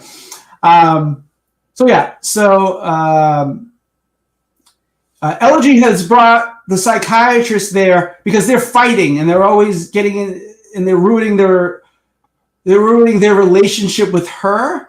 But also as brothers, they're sort of, they were once good, close brothers, and now they're sort of fighting all the time. The doctor's a psychiatrist, and he's sort of trying to figure out what's going on and trying to help them out. But we secretly find out he's really trying to write a book about the two of them because he's fans of them because they're famous. So the doctor is fans of them, but he's also like, I want to write a book. I'm sick of diagnosing people with their problems. I want to make some money out of this. So he's got a little ulterior motive here. We find out that a little later in the episode. But basically, it's a comedy episode, and there's some good jokes. Like there's a part where the psychiatrist goes, there are some very deep seated negative feelings going on here, and he goes, yeah, one of them is over there, seated over there. That kind of, right. Yeah, he's seated over there. Like, so they have those kinds of old fashioned jokes, but I think they work in this episode. There's a lot of funny stuff like that. Then the doctor's asking how they all met, and stuff. So they're like, how did the three of you met? So as they're walking by, the twins go, 3. How did the 3 of you meet? And so we're finding out, she tells a story. It's kind of a long, convoluted story. I didn't write that down because I wouldn't have remembered all that. She's like, I met one of them, and then we all fell in love, but because the squiggy one he's more of the suave, debonair one. He's sort of the one that sweet talked her, basically. And he's also the one that sort of wrote their whole act. There's a point where the other brother sort of says something really clever, and he's like, oh, finally, you come up with a good line. That was really good. And it's like, oh, thank you very much. Yeah, so that's the episode. There's a twist at the end, which is, it seems sort of out of left field, but then it a little bit. Yeah, but then it's like, oh, it's a monsters episode, and it goes into the monsters title, but I don't want to spoil the whole ending. But so, take it away, Dana. So, I like this one. I thought it was refreshing after having those really dark episodes, like I said a little bit earlier. I like that Squiggy from Laverne and Shirley was in it. I like that he was not playing that type of character. I like seeing these different actors and actresses go out of their comfort zone, so to speak, and show us that, hey, I'm a really great actor or actress. I don't just do comedy, or I don't just do horror, I don't just do drama or whatever. It's just like we were talking about Lorraine Newman's character on the first group of episodes where she was the painter. That was as far away as she could get from her characters in those Saturday Night Live sketches. I mean, that showed that she has great range because she was really good in that episode. I didn't think that was a really strong episode, but I thought that she was great in it. Yeah. I mean, he's still David Lander, who's passed away, rest in peace. He's still doing comedy, but yeah, he's doing a different type of character. He's not, like you said, he's not doing his same old routine. Yeah. And sometimes people, I guess I've heard actors and actresses say, I got pigeonholed, or I got painted into a corner, or whatever. And I was in one horror movie and that's all they wanted to put me in, or I was in one comedy movie and that's all they wanted to put me in. And I never got to show my true range. So I'm pleased when I get to see these actors and actresses that were able to break out of like their signature role. Right. Because I'm sure that he was always remembered for playing Squeaky on Laverne and Shirley, but but he could say, well, hey, did you see me in Monsters, or did you see me in this, or did you see me in that? And some of these other people could do the same thing. Penny Marshall was a big director, and she was always going to be Laverne, no matter what she did, And the same thing with like John Ritter. John Ritter had a lot of range. I've seen him play very funny guys. I've seen him play very mean guys on movies. He was not to go back to the domestic abuse thing, but I watched him in a movie where he beat up on his wife all the time. And then I saw another movie where he was poisoning his wife. and slowly killing her. And he had almost killed, I think he did end up killing maybe his ex-wife. And then the new wife finally caught on that he was poisoning her in her makeup. He was putting poison in her makeup. So every time she would go to put her makeup on, she would get really, really sick. But anyway, but He everybody, played a robot in Buffy the Vampire Slayer, the series. but people would always remember him as Jack Tripper. Yeah, or at least the comedy he fell over all the time, and Exactly. you know.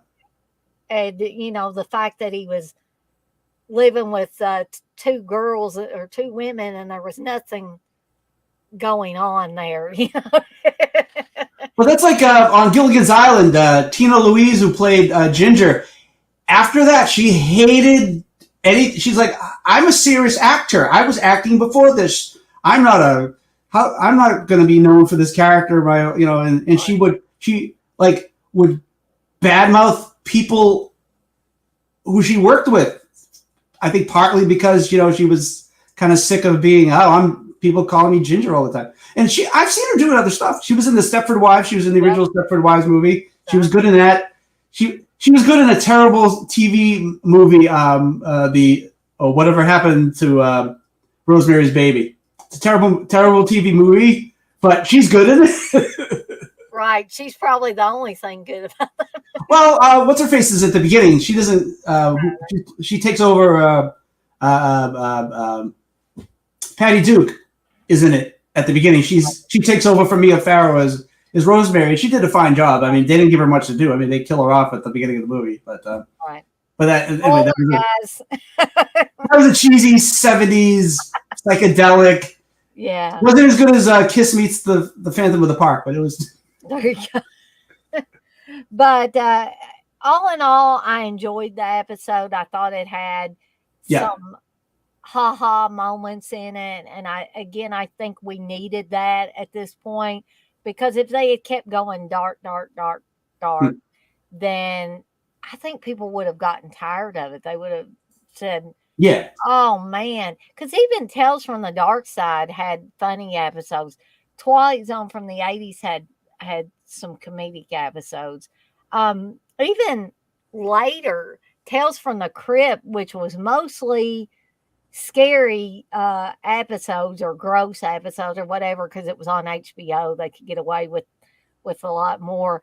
But there were some more, humorous episodes. And I think that all of these, even if they're a horror anthology series, they've got to have some comedic ones, and some, Twilight Zone from the 80s even had, I guess, dramatic episodes as well that weren't scary, they weren't funny. They were kind of, sad in places. I mean, not so sad that you would just break down and cry, but it kind of just pulled at your heartstrings a little bit. Yeah. And the episode that I'm really thinking of with Twilight Zone from the 80s was Little Boy Lost. And if you've seen that, you know what I'm talking about. The remake episode of yeah, Little Girl Lost or Poltergeist. yeah, exactly. Really enjoyed this little bit of sunshine in the dark room that is Monsters. So I don't want to keep going and going and going, because we'll be here till 2:00 in the morning, and we don't want to do that. So I'm gonna turn it back over to TJ for the little twist. Okay, so they start the brothers get into a big fight, and Elegy's just like, all right, I'm sick of you two. I can't take it anymore. And even Velma, the housekeeper, she's like, I can't deal with you guys anymore. Like she's raised them since she was a baby, but they were babies. I mean, they're one person basically. I mean, they're not really. Actually, they're not. So they're conjoined twins where they're literally like sharing a body. because there's a point where they're fighting each other and they're grabbing each other by the neck and they can't breathe. And Velma makes a point of they're sharing like one set of lungs. They're sharing one set of body parts. So this is going to be an episode where they can get cut in half. They're like there's a bad effect scene where they're walking from behind and you can tell it's a fake body attached at one point. It's sort of kind of not as good, but like the Army of Darkness scenes when a good we expect that to be bad because it's that movie's just that's a different type of movie. Yeah, totally different. So she's like, okay, I can't deal with you two anymore. I'm getting out of here. They leave. She leaves. They stop fighting, and they're like, well, we lost the woman that we loved or whatever, and then we get to the doctor who. I did take screen caps because I wanted to make sure I knew where I was when I was talking about this episode.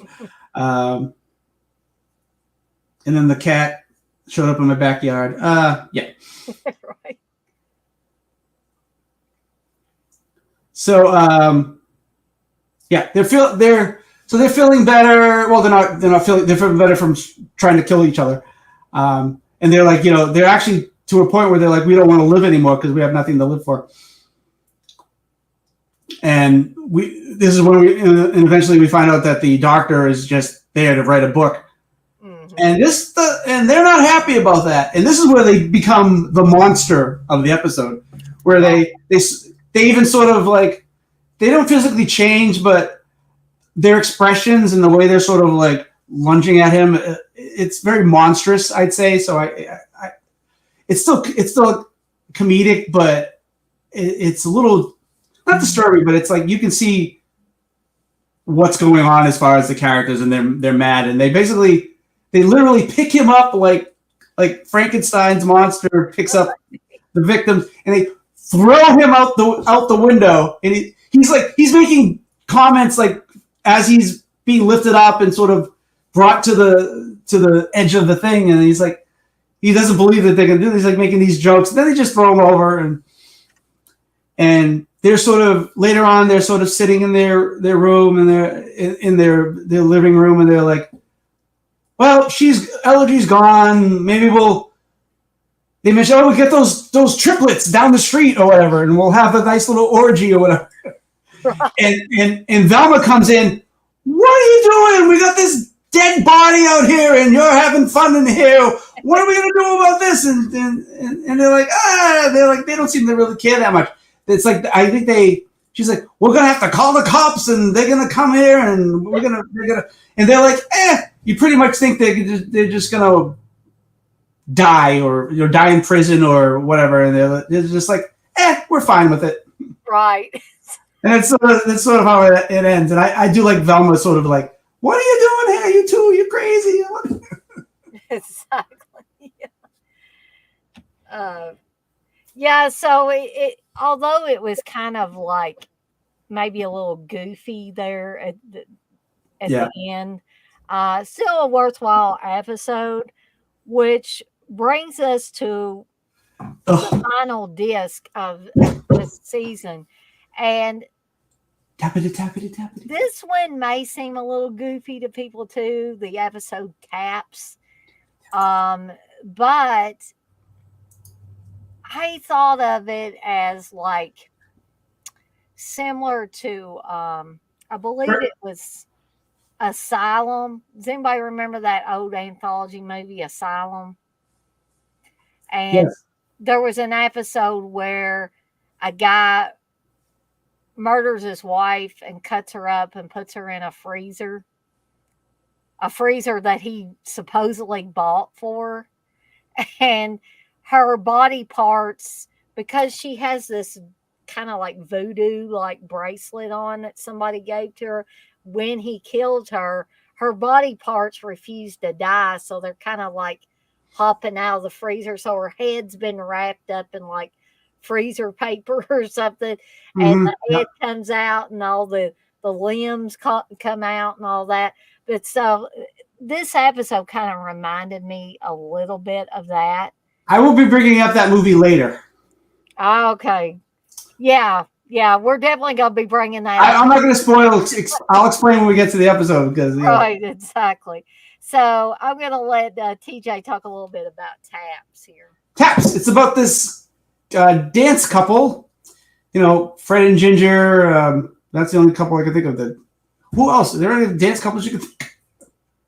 Not at the moment. There's a point in the episode where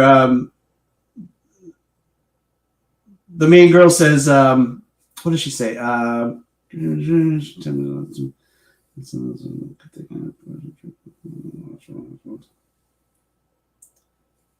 I thought I wrote it down. Maybe I didn't.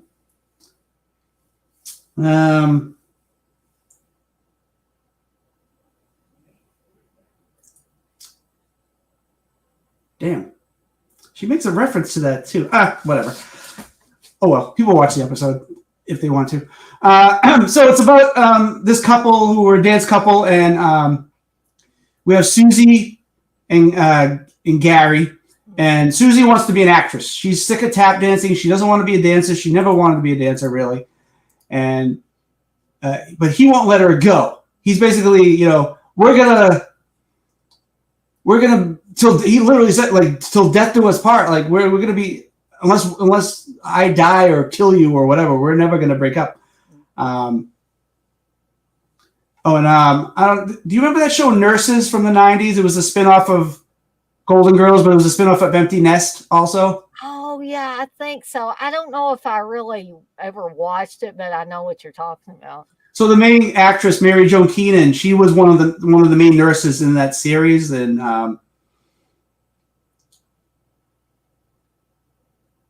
she was on the John Larroquette show for a few episodes, and anyway, she's funny. She's actually if she wasn't as good as she was, this episode would have been bad, because I think her character, because she sort of throws off funny lines like rapid fire, and if she was terrible at it, this episode would have been like tedious, and her just like, you would have been rolling your eyes. I would have had a headache from rolling my eyes. I hate to say it. There are some bad jokes, but the Gary character is just sort of bland. So I agree with TJ on that. If we didn't have this much better actress in here, then it would have kind of fell a little flat. And she's like, I'm sick of tap dancing and being a dancer, and I want to be a serious actress and get serious roles. I want to do accents, she says, which I thought was funny. Here's what she says. She's like, and the guy's like, we should stay together and we can still dance. And she's like, every immortal dance team has been forgotten. I mean, she's like, and he's like, I'll never let you go, and that kind of stuff. So, and she has an agent who, I think it was both of their agents, but now is just basically her agent, because because he's not a tap. I mean, how can you sell a tap dancing duo? He's basically an act. He wants, he's like, I have roles for her. He's going to make her, famous or whatever. He's like, he's an older guy, and he's like one of those, those old, he's like an old timey agent type of character. But he's funny too. He's got some good lines. Him and the girls go to back and forth with lines and stuff. So she basically comes up with an idea. Well, he's not going to let me out of our contract. He's not going to let me go. I'm going to have to do the best thing so we can both go on with our lives. I'm going to kill him, is basically her solution to all this. So she invites him over for dinner, and she poisons his drink. He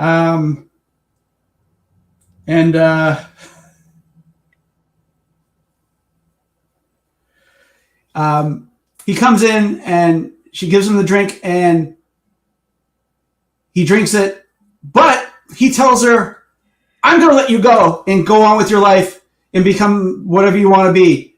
And she's like, oh, Now you tell. now you tell me. I kind of just, she doesn't say anything. She's trying to hide the fact that she just poisoned him.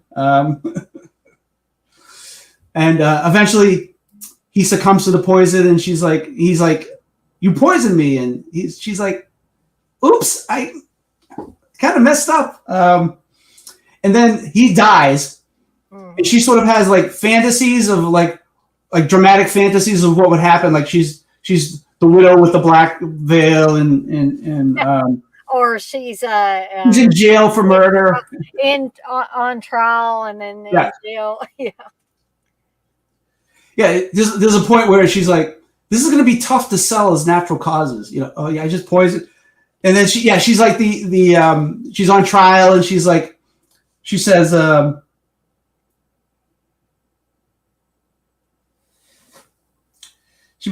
I forget how she, now I'm going to ruin the joke.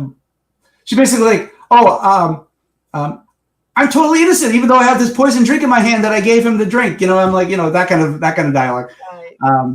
So there's a lot of, she's got a lot of good lines in this. And so she's all right. She's like, okay, what do I do with the body?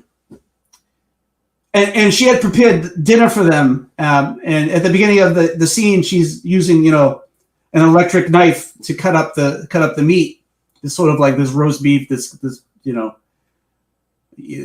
of like the roast beef in Evil Dead, the Evil Dead You Hate, where they're cutting the roast beef. It's that kind of roast beef, which also the cutting of the limbs in that movie. She's like, oh, that's what I'll do. I'll cut up the body parts. So she's cutting up pieces of the body, and she's wrapping them up, and she puts them in the trunk that she put her clothes in, that she was, because there's early in the episode where the ex-boyfriend comes over, and he's like, what did you already pack to leave? And she's like, no, that's just some old headshots. And he opens up, and there's clothes in there. Anyway, and some clothes. Yeah. So she wraps up the body and puts it in the pieces in there, and she goes on with her career, and she becomes successful. And there's a point in this story where she sort of hears something, but she doesn't. She sort of hears tapping noises. Oh, another funny thing, when the guy dies, the last thing he does is his foot tap dances for like a couple of seconds. And so she ends up back in the old apartment she was in where she killed her ex. And she starts hearing noises, and it's sort of like the Telltale Heart kind of situation. So you don't know if what she's really hearing. Is it a ghost? Is she just imagining what's going on? Until she sees his shoe behind the curtain, and she thinks, oh, maybe he's alive. But she pulls back the curtain, and it's his leg. His severed leg is alive and tap dancing, and it wants revenge for her. And she starts talking to it, and it's sort of responding to what she's saying, which is another funny thing too. But yeah, and so she starts fighting with the limb, and it starts kicking her. And I don't think this is pre-CGI, so there's a lot of puppetry going on, and there's a lot of where it's it's probably a hand in a shoe, and it's like making the movements and stuff like that. So yeah, and she basically is having a fight with this severed leg. Yeah. Yeah, and it's kicking her and all kinds of things. It's kicking her in the face, and she's throwing it. It's. I think it's definitely, they took a lot from the Zuni fetish doll from Dan Curtis's Trilogy of Terror. She definitely has. It's sort of the same kind of fight where she's fighting with it, and she's throwing it around, and it's attacking her, and so they definitely. I don't know if they copied it, but they definitely the idea of this they got from that episode. It had to. Yeah, and there's a winner. in the fight, and that's the twist. That's gonna be the twist. Um, I really, really enjoyed this episode. I enjoyed the mixing of the comedy stuff with the darker aspects of it. Yeah. Um, I also liked it, even with some of these shorter, like 21-minute episodic television shows, sometimes you can have too many characters. Yeah, it For said 3. That's all you needed. Yeah, and Or 4. I mean, no, yeah, the boyfriend. Yeah, it is 3. I'm sorry. yeah, if you count Sam in there, the agent or whatever he was. So I think this small ensemble really, I mean, it helps to tighten things up Yeah. and make things move along better. If you start getting too many characters in there, it's going to make it all convoluted, and I don't think Mhm. the episode will work as well. So the way that they kept this small and only used, like, basically they used one set or one room Mhm. for Yeah. basically all the action, because there's a scene where um she tells Sam he's a jerk because she said, "You booked me into the same place that I was with Gary when I Yeah. was with Gary." And she's like, "You jerk." And he's like, "What?" Uh, you talk something about, I tried to get you, an affordable place and all that. So essentially, all the action takes place in one area. You've only got three characters, and Sam is not in very many scenes at all. So basically, you've got two characters that all the action is surrounding. Basically, Sam's at the beginning of the episode and at the end of the episode. That's Yeah. the way I look at it. But interesting episode. It does, like we said, TJ and I both said earlier, takes nods from Asylum and Trilogy of Terror both. I didn't think of the Trilogy of Terror Zuni fetish doll angle until TJ said that, but then I was thinking back to it and I was like, oh yeah, it does. So again, I'm not going to go on and on about that, so I'm going to turn it back over to TJ to reveal the twist. So the fight, the the leg gets the better of her, and you see it dragging which I guess the leg had access to uh, the meat cutter from earlier in the episode, which is like, you can forgive little things like that. I'm like, what? I guess they still have the same appliances in the house. I don't know, whatever. So you see the foot dragging the cord of the thing around, and you start hearing something else that this was like. Sorry to interrupt you, TJ. Yeah. I was just thinking about this. It was very kind of Evil Dead 2-ish. And what I'm talking about specifically is when the hand, the possessed hand is dragging Ash around the cabin and stuff like that. So I think it's a little bit reminiscent of that as well, which had come out just before. I think Evil Dead 2 was 87. And then these monster shows were. This was 89. This episode came out. 88, 89, yeah. Yeah. Okay. I'll hush now. I was just thinking of that. And you hear the buzzing of it. And then we cut to some time later, and she's preparing to go back on stage or whatever. And she tells her agent, she's like, she's feeling torn between going back to dancing, but she wants to be in movies, and she's literally doing one of those, I want to be in the movies, but no, I want to go back to dancing. No, I want to go to the movies. No, I want to go back to this. And we find out why is because the leg is now a part of her. Yes. So the leg had cut up. Somehow the leg had cut. If it was a hand, it would have made sense. But the leg cut off her leg, below the knee, because it's below the knee, um, and attaches itself to her. But it's now part of her, so it's taken her over. So the spirit of her ex is now, Gary is sort of now part of her, and she's gonna either tap or act, but who knows? Because the episode is over. I think the Gary part of her will probably drive her crazy if she didn't do Yeah, the tapping, and so I guess Gary's prophecy or whatever that he would never let her go yeah, ended up true by the end of this episode.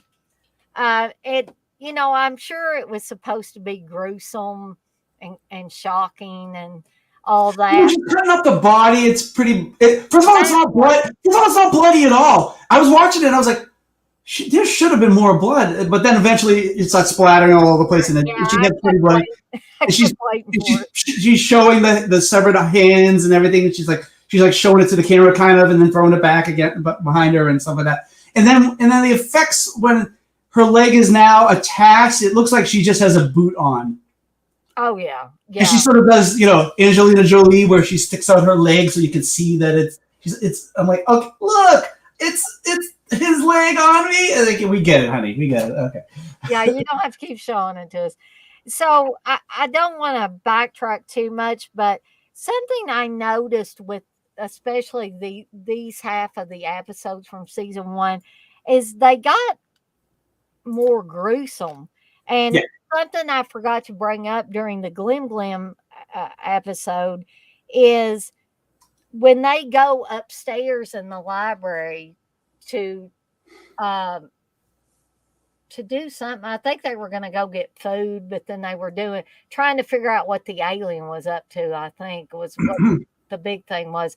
But anyway, they find a severed head, and it kind of oh, zooms. that's right. I forgot about that.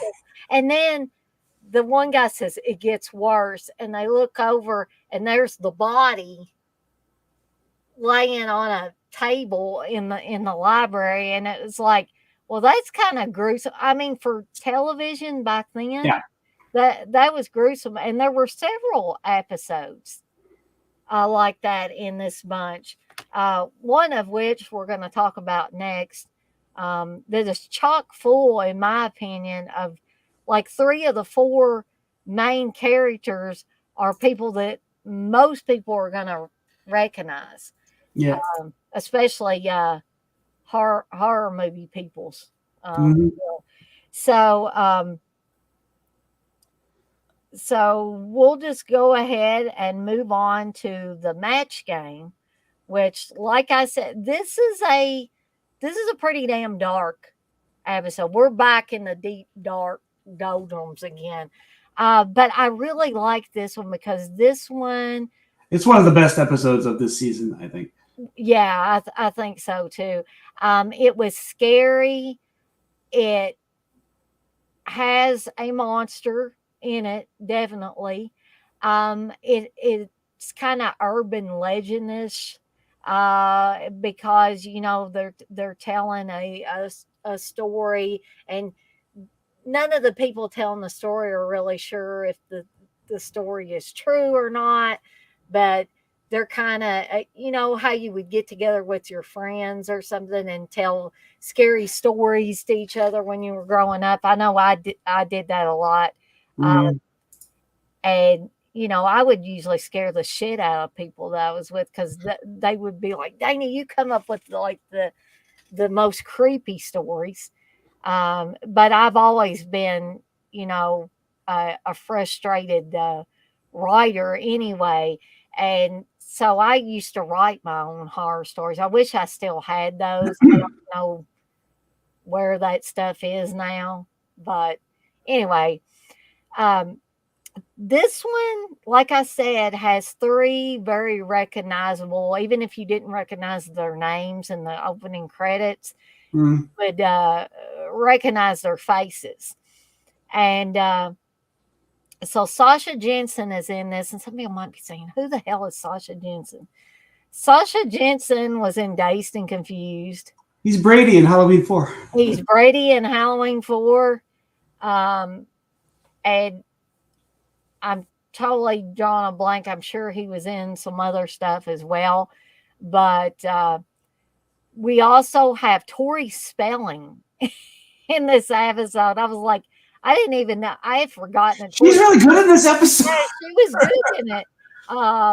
Had darker hair in this episode of Monsters. She's trying to be a serious actor in this one. Yeah, I think so. I don't think her father produced this, so I think she got this. She might have gotten this one. Well, not on her own, but I mean, nepotism. But I mean, right. And then the lovely Ashley Lawrence, yes, is in this too, looking very pretty. This was like, well, what was it? Hellraiser was 87, right? I believe so. Yeah. Yeah. So yeah, she still looks like a kid. Like she looks, not a kid. I'm not gonna say she's hot, but she's a kid. No, she looks young. She's very young. She's 20s, right? She still looks. She could probably. They're probably playing teenagers. Yeah, I believe. I think they all sort of pull it off enough. I think. And the other guy that played Paul, I believe in this, he looked familiar, but I could not place him from anything. He was in an episode of Freddy's Nightmares, but other than that, I don't really remember him from much. I mean, he was a working actor. He did a bunch of crap, but I mean, he just had one of those familiar faces. But again, I couldn't. Yeah, very 80s young person face that But what I was confused about is Paul's character, and to some extent Ashley Lawrence's character, dressed like old timey. Didn't you feel that way? Whereas Sasha Jensen and Tori Spelling dressed like late 80s. Yeah, I think. Yeah, Ashley Lawrence, she wasn't dressed like. I think she just wanted to be sort of like, I don't know. Yeah, And Paul looked like he had escaped from Little House on the Prairie. I don't know what in the world, what wardrobe choices. She was like sophisticated, I guess. She's sort of. But they were just like shirt. Yeah, he's like in a button-up shirt, and she's got, maybe that was, I don't know. I don't remember 80s fashions. Maybe Ashley Lawrence is sort of wearing one of those flowing skirt type things with a sweater or whatever, so she's not like, I don't know. But Tori Spelling had the shirt that kind of slides off the shoulder, and she looked like almost like I don't want to say a rock groupie, but she didn't look like a rock groupie, but she looked like the girls that would hang out at rock concerts and want to get backstage and maybe weren't able to, and we're always hoping to see the rock guys and all that. That's what she reminded me of. And then of course Sasha Jensen had the leather jacket and stuff like that. He was I guess he was supposed to be a little bit of a bad boy because they were in a place that they really shouldn't have been at, this old house. Because Ashley Lawrence's character actually says at one time, she tells Paul, she says, "Come on, let's go. I don't really want people to see us hanging out here." But on that note, I'm going to turn it over to TJ to talk about this episode. Oh, by the way, there's one more actor in this that no one will recognize. Tom Woodruff Jr., who you might, if I said Gilman from Monster Squad or Pumpkinhead, I mean, he basically was a special effects guy, but he was either in a costume or he was doing effects. So you'd see a bunch of 80s movies, horror movies, you see his name, you'd be like, oh, okay. Oh, we don't get to see him really ever. I don't even know what the hell he looks like. So anyway, the match game. It's not about people getting dates and who's the best girl for me? I don't know. Let's see if we match. No. Right. So we have these. Well, we start off with Jody and Paul, and Paul's sort of like the weirdo. He's not a weird, but like girls think he's weird, and he doesn't like. I guess he doesn't have a lot of friends, and Jody's sort of like, I don't think they're dating, but she likes him and wants him to sort of join in and be part of. She probably likes him, and wants to maybe go date him, but she's not just gonna jump into bed with no. That type of thing. Like they gotta be, if they're not teenagers, they're like first year college type of situation. So she's like, me and my friends, we get together, and so they go to the haunted house of the neighborhood type of situation. It's one of those mansion type old houses that haven't been lived in, that have a past, and there's stuff happened in the house, bad stuff, one of those situations. So she's like, me and my friends, we go there and we tell ghost stories, and we all make up parts of it. And what we do is we get matches, and we light the match, and when the match is done, the next person takes over, and that's how do one of those are we afraid of the dark type of situations. But she's like, yeah, so come and meet my friends, and we'll have fun, and we'll tell ghost stories and whatever. And he's sort of like doesn't think it's a great idea, but he wants to kind of have friends and belong. So all right, he decides to go. But there's something slightly off about him. We don't know what's going on.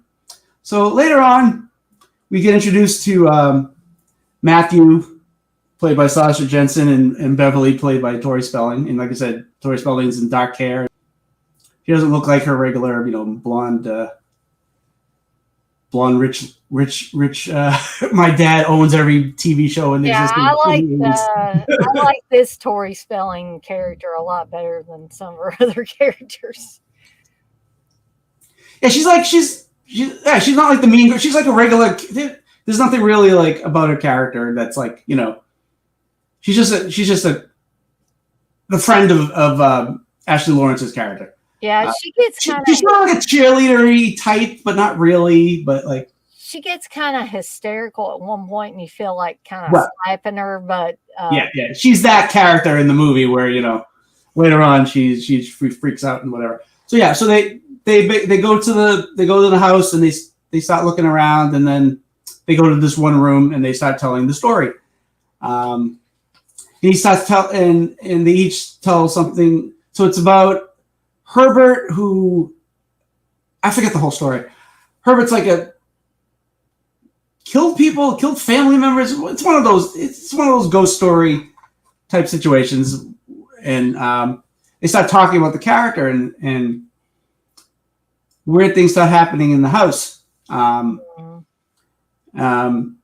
Paul's like sort of like the new guy, so he sort of goes last, and he starts talking about the Herbert character and how he was deformed, and he covered all the mirrors in the house because he didn't like looking at himself, and stuff like that. And so there's a storm going on outside, of course, because they're in the dark telling ghost stories by the light of a match. Of course, you need lightning and thunder outside.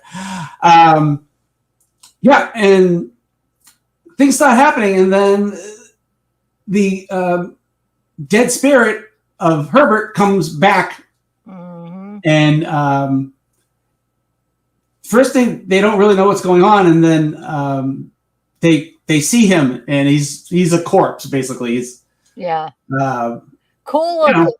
Cool looking. The effects are really good on this episode.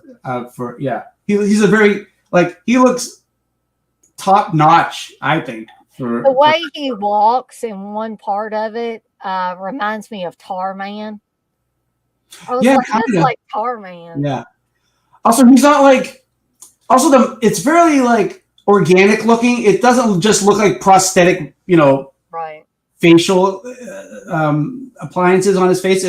It's very gooey, and he's been dead for a while, but he's freshly out of the grave, mushy type of dead guy. Even the hands are really cool, and he's all tattered in his clothes and everything like that. So he attacks and kills Matthew. Yeah. It's very also the deaths in this episode are pretty they're gnarly. Like, Yeah, they're they're killed and died. They're like distorted and yeah. messed up and everything.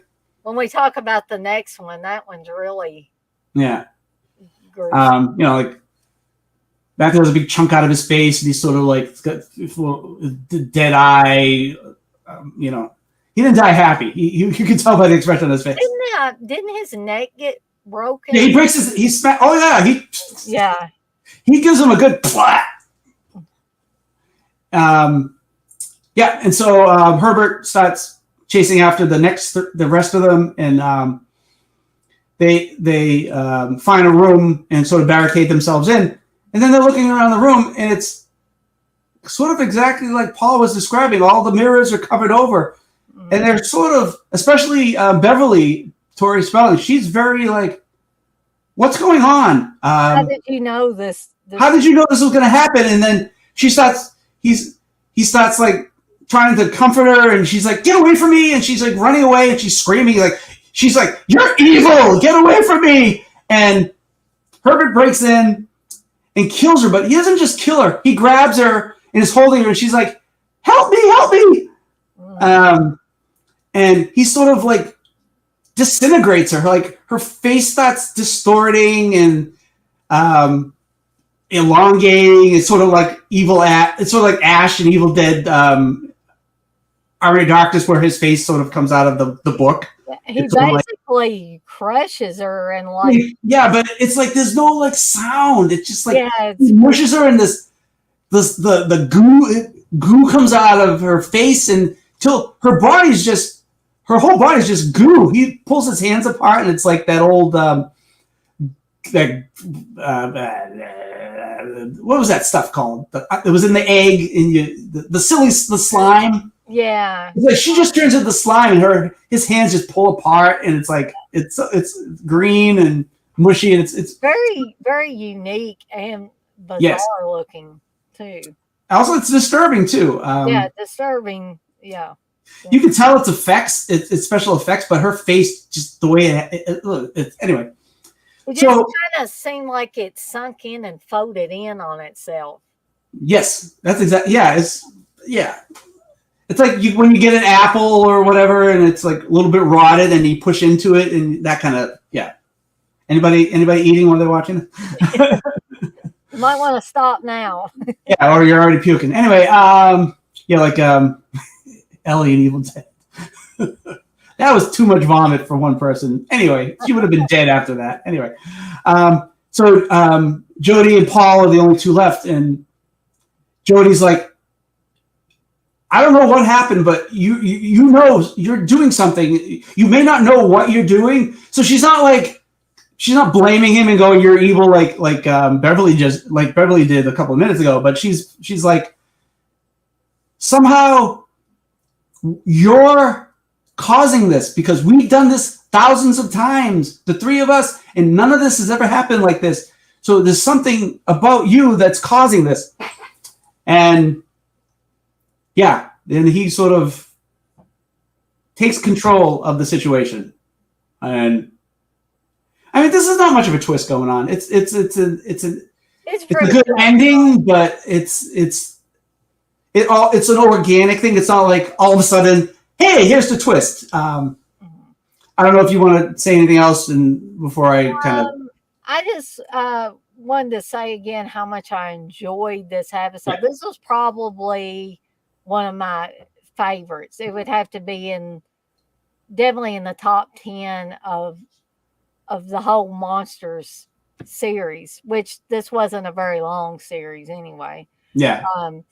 But this and Holly's House are really up there for me as far as Monsters episodes. So far, I may add some more to it as we go along. But also, I wanted to ask TJ if he caught this when Paul is telling his part in the story, and he struck the match. It took a long time for his match to go out. Well, because he had it's movie drama story. Well, You know. I figured that they did that because it was trying to say maybe that Paul there was something different about him. Okay. Well, yeah. Well, I was telling earlier there was something weird about him. There's a part where he's at the mansion or whatever, and he grabs onto like a Oh, the pole or baby. whatever, and Yeah, you hear little whispering and noises. It's like he's sort of connecting to the house. So there's his from the beginning. There's something about him that's not normal. it's not like he's not a normal teenager Yeah. like the others. And we don't really. I'm spoiling. This is a spoiler, but we don't really find out about what he is or what he's doing. You know, kind of Mhm. because he I mean, doesn't. they could have done all kinds of like twists. They could have done Yeah, something where he was the uh, great great great grandson of that Herbert or something, yeah. or they could have did any number of things, but they chose to keep it that part of it at least in the dark. Hmm. They didn't reveal anything like that. So yeah, I'm gonna turn it back over to TJ and he can I agree with him. There's not really a twist or a stinger per se. Yeah. It just kind of ends. But I'll let TJ talk about that. I mean, if anything, is the twist is that things are really happening and they're not in that from the story and whatever. But yeah, so yeah, them telling the story was basically conjuring things up, basically. So the cursed house. If you talk about things in the cursed house, they'll happen. So that's basically what's Right. going on. Yeah, they from his story they figure out, okay, we're going to use the mirrors, and he's afraid of the mirrors, and he can't look at his reflection, and also they're is that your dog? Yeah, I'm You probably okay? when we get to the next episode, he's Okay, okay. He's probably just waking up out of sleep, and sometimes he does that. Poor guy. gotcha. When we get to this next episode, and you're talking about it, I'll step in there and Okay. check on him. So Paul grabs a match and he starts telling the story. So he's basically finishing his story because I think Jody says at one point, "You have to finish the story. We get rid of the Herbert zombie dude." Yeah, so he picks up the zombie picks up I forget what he picks up, fire poker or some weapon because he's trying to kill. He's going to kill them with the weapon. Right. He broke somebody's neck and smothered a girl like a piece of rotted fruit, but he needs a weapon all of a sudden. So anyway, Yeah. so he's trying to attack them, and they Paul tells the story that when dawn comes, it'll send Herbert back to his grave, and he keeps repeating that line until because the zombie's sort of trying to fight the story, but he doesn't, and he goes back to his grave. Basically, he disappears and vanishes into thin air, and daylight comes, and Jody and Paul sort of get themselves together, and they slowly walk out of the mansion. You see them coming down the stairs and walk away. It reminds me of Hell Night when Linda Blair is Yeah. walking away from the house after the whole night of tragedy and craziness and whatever. Mm-hmm. But, yeah. So the gruesome episode with a happy ending for two of the characters at least. Right. Um. So Texas says the slime that came in the garbage can. Yeah, sort of like that. If you look up a thing called GAC, Oh yeah. it reminds me of that toy too. That Yep. So I'm gonna hurry up and introduce this next yeah. episode, and then I'm gonna go check on Brandon because he's really bumping around in the kitchen. Hmm. So the next episode is Rain Dance, which before I turn this over to TJ, I will say this was for me a pretty much weaker episode than some of these others we're talking about tonight. So Yeah, take it away, TJ, and I'm going to go check on Brandon here. I will take it away. Let's see. Rain Dance.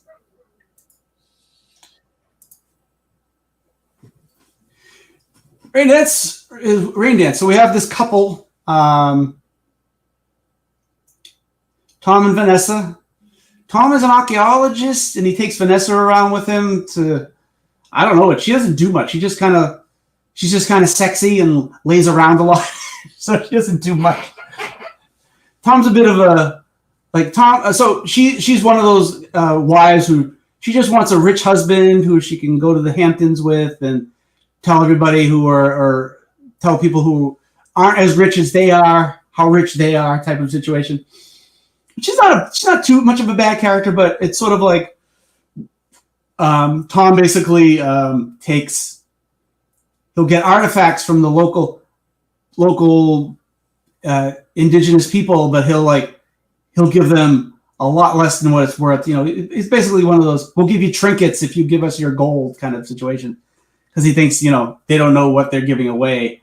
But there's this old woman who sort of comes around, and she's one of those, she's one of the native people who are basically there to say, you know, you can't come in here and take our stuff and leave us with nothing. So they're in the desert too, which is another big thing about this part of the episode where this old woman, she's talking about how things were prosperous in here until you people started coming around and taking from our land and from our people. And now it's all of a sudden a desert, and it's been a desert, and, you know, we're sort of suffering because of you people. And Tom's one of those flippant guys who's like, he's like, oh, I'm not doing anything wrong, but meanwhile, he knows what he's doing. So this old woman comes by, and she has this sort of statue, and it's a god of death, which is, and she's referring to it as sort of the god that sort of came into their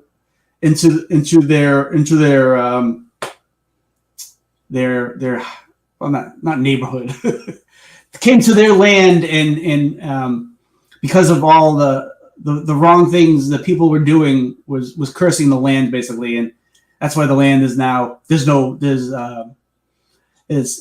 like I said, it's all desert, and there's no water, and, you know, except, you know, of course, Tom and Vanessa, you know, they have a shower and stuff like that, so they're fine. They don't care. But anyway, meanwhile, Vanessa just is kind of like, I want to get out of this desert, and I want to, like I said, I want to go to the Hamptons, and I want to have fun, and I want to, you know, I'm sick of you digging up bodies and not really getting any, you know, good money for it. So like I said, there's this old woman, and she has this sort of statue, and she sells it to him for $40 because he's like, oh, people want ancient tribal masks. They don't want some plaster, scary looking god. And this thing is kind of creepy looking. It's got big googly eyes, and it's like these. It sort of reminds me of the demons from Demons. Yeah. The teeth and everything. Yeah.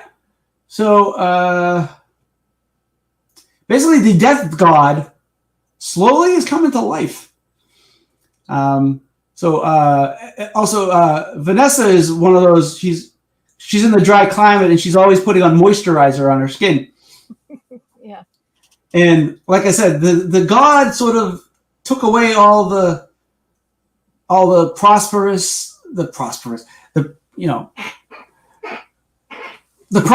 There's the word. I couldn't think of the word. Took all the prosperity away from the land and just left it a dry husk. So as the creature's coming back to life, Vanessa's getting more and more like her skin's getting more and more dry, and until the creature. There's a cool scene. So it's one of those.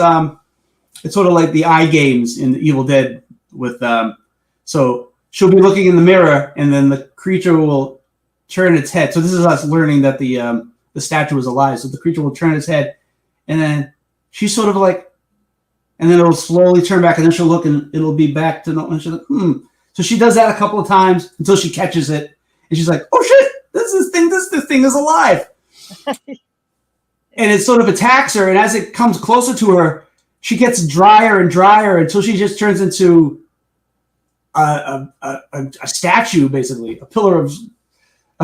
If you remember that old biblical story where the Lot's wife turned back to the Sodom and Gomorrah, and she turned to salt. It's sort of like that kind of thing. It's sort of like the serpent's tooth episode where the Yes. mother turns into that pillar of salt.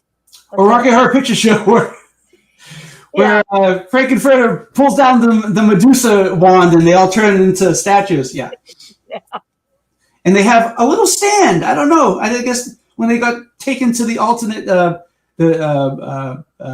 planet Schmanet, they got switched with little platforms. I guess your body forms platforms when you go to another planet. Anyway, so she basically turns into a statue, and like there's another one where it's not a twist. This is a slowly developing story where Tom is also sort of attacked by the creature, and he's fighting it, and he turns into the same thing. He turns very, it looks like he's got like paste all over his face, basically. But the effects for him aren't that great in the episode. I think they had enough to make the demon creature, and then they're like, we'll throw like her effects look pretty good. Like she looked like her face was withering, and she was getting older, and her skin was getting wrinkled, and that looked good. But when it came to him, like I said, it looked like they just like they ran out of steam or ran out of money or both. Yeah, they just got a bunch of flour and they went, okay, you're ready for the scene. That's basically what he's got like a they were gonna later on they were gonna get some newspaper and paste and put it over a balloon and make paper mache. That's what it looked like. That kind of stuff. It did look like paper mache. But yeah, he gets killed, and then the monster reverts back to a statue, and the old lady comes back, and she's like, "Ha she got revenge on you people that came in here." And she didn't say the white people, but that's basically what it was. It's the white people coming in and ruining. You bad white people. Yeah. And but then the rain comes, so it's a happy ending for the people of the land. So yeah. And I don't know if TJ brought this up already whenever I stepped away, but when the old lady first brought whatever this thing is, the death thing, she said that the last time there was a drought or something, before the rains came, there had to be a sacrifice. There had to be. Oh yeah, I forgot about that part. Yeah. And so they were the sacrifice. Those two were the sacrifices, so they would get the rain, because it did start raining after that. Yes. The other thing I wanted to bring up, that I thought Terry Copley's name, the main woman in this. Yeah. I thought that name and her look was familiar. So she was the teenage girl that was getting felt up in the back seat at the drive-in on New Year's Evil. She was the one that ended up escaping from evil in that, because she was the one. She was super young back then too. Yeah. And I was like, she looks familiar. Her name is familiar. So while TJ was talking, I went to look up Terry Copley, and that was like the first thing she was ever in was that. And so I thought that was neat. She had a horror connection there with her debut, I guess, was a horror connection.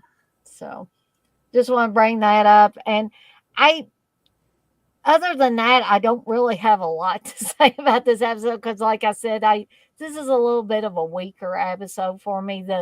The death god or death whatever it was. Yeah, death god. Yeah, that's what it was. Was that what they called it? Okay. Yeah. I couldn't recall. Yeah, it was that was kind of cool.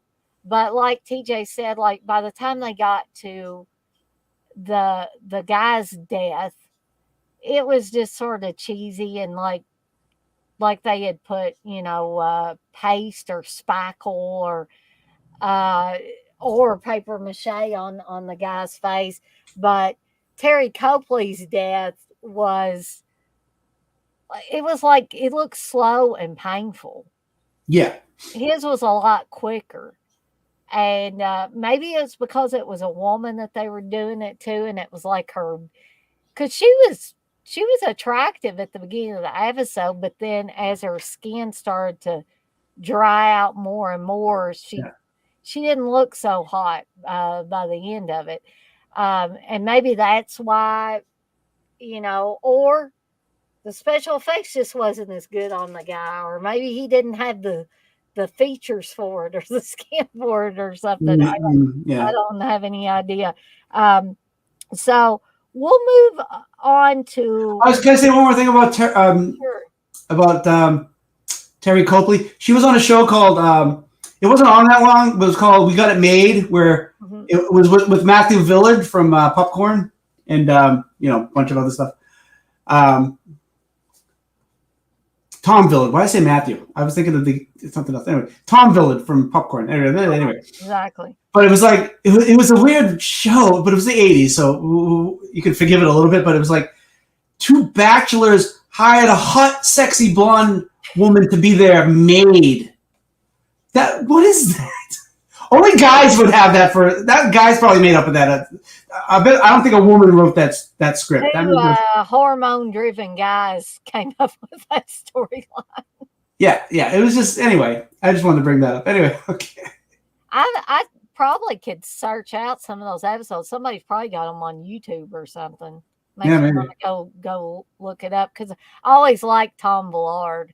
I thought he was great and everything. Yeah, Um, Sadly, gone too soon. But yeah. Very really early. Yeah. mhm. um, so the next episode is the Cocoon, which this one was pretty dark. Had I sort of like a vampire element to it in Yes. some respects. Ish. Yeah. So I'm going to turn it over to TJ so he can give you some insight into the Cocoon. Well, Billy Drago. I Oh yeah. people got to know who he is. I mean, I don't even have to explain who he is. Um, Only thing I don't like him in is he was supposed to be Papa Jupe in the Hills Have Eyes remake, and I didn't think that was Oh yeah. like that remake. Why they have to name any of the characters after anybody from the original movie? They could have just had their own movie. I think it would have been fine. Even though I know it has the family and stuff like that, but at least the mutant people naming them after the characters just kind of was like, eh. Like Yeah. we didn't need him to be Papa Jupe because it really made no sense to. And we had Ruby, but it was like, but so I like the actress who played Ruby. She was on the guy who did Hatchet. What's his name? Adam Green. Adam Green. He had a sitcom kind of. Did you ever watch Oh, Holliston? I did, and I didn't. You didn't like it? I no, I like that show, but see, I disliked Adam Green for a long, long time. I thought he was just like a fanboy that kind of. This is the first impression I had of him was the fanboy that kind of got a little bit too big for his britches and got a little cocky and stuff. And then, but when I watched the Eli whole, Roth? well, see, I like Eli Roth better. Than I still don't like his movies, but I like Eli Roth better personality wise than I used to. And that was because Joe Bob Briggs had him on the last drive in. And Ah, he didn't seem like this cocky jerk like I used to see him as. He seemed like more of a fan, a true fan of horror movies. And I appreciate that. So I have a greater appreciation for him. But after I watched Holliston, I found that entertaining, and I had, maybe not respect for Adam Green, but I was like, well, maybe he isn't so bad after all. I mean, this show's pretty good and stuff like that. But I Yeah. still don't care for the Hatchet movies. I think I bought the first Hatchet movie, and I love Kane Hodder, but I can't understand. Some people might say, well, what was Kane Hodder doing at that point in time when Adam Green asked him to be in all these different movies he was doing? But it just seemed like, and I don't want to sound like I'm putting down Kane Hodder, but it seemed like he was just falling all over himself to be in the next Adam Green thing. And he's still kind of like that to in some respects, but I just never understood that really. But that's just me. Um, but The opinions here are not.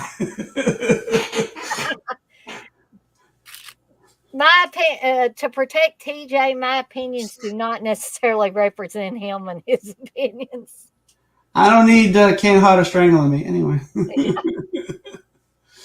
I didn't meet Adam Green, but my friend wanted his autograph, and I was there when he met him, and he seemed very nice. So I don't know. I can't say that. He was also on the last drive-in when they had that slumber party episode, and Oh yeah, right. he was on there, and Tiffany Shepis was on there. I think Felissa Rose was on there. Kane Hodder was on there. I mean, there were several people.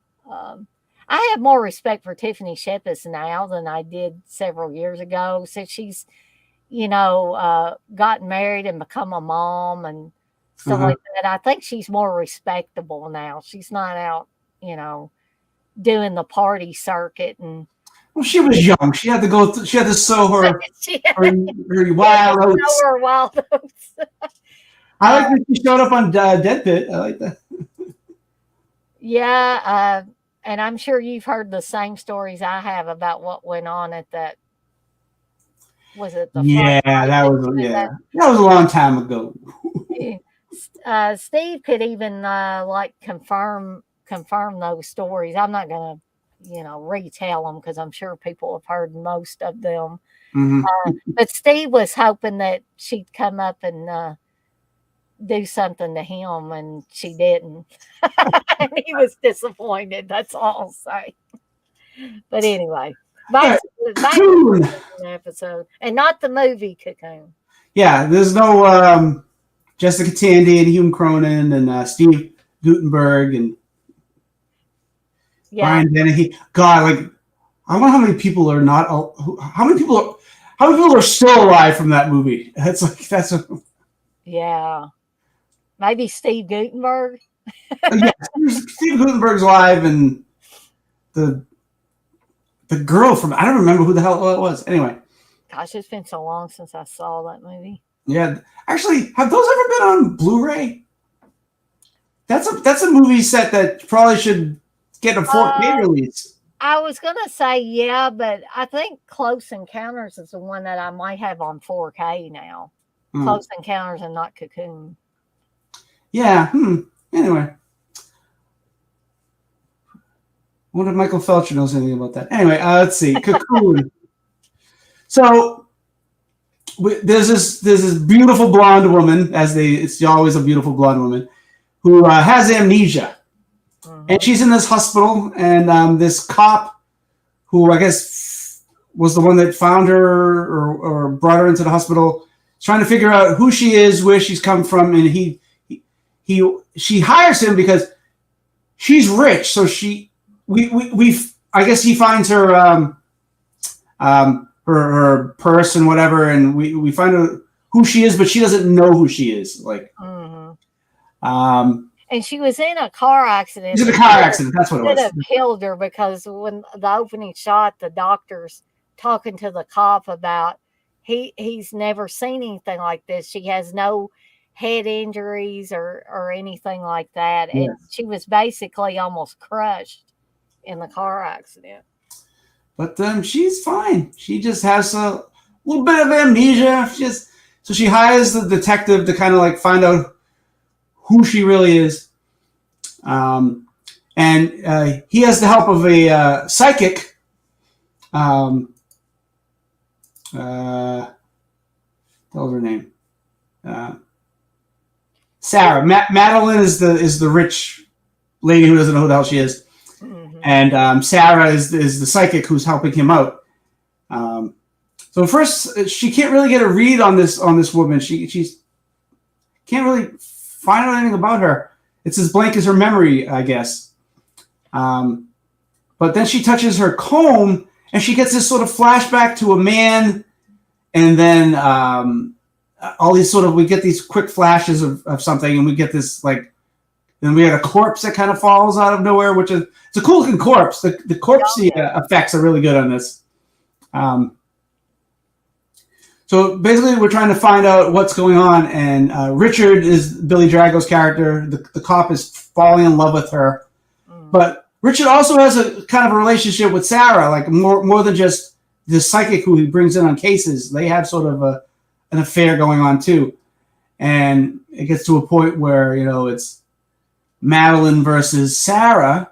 Mm. And it's another one of those situations where they sort of make Sarah she's dressed a little dumpy and she has no makeup on and her hair, but she's attractive. So it's like one of those like I think there's if you put a little makeup on Sarah, she's just as hot as Marilyn in a different way. But it's like Right. one of those like But they had to have that scene where Madeline gets her alone and shows her reflection in the mirror, and she says, "Why would he want to be with you when he can yeah. be?" That's what I was like. It's like, are you serious? Come on. I mean, and I think I think a woman wrote this too. Yeah, a woman wrote this thing. So I'm like, a guy directed it, but still, I mean, come on.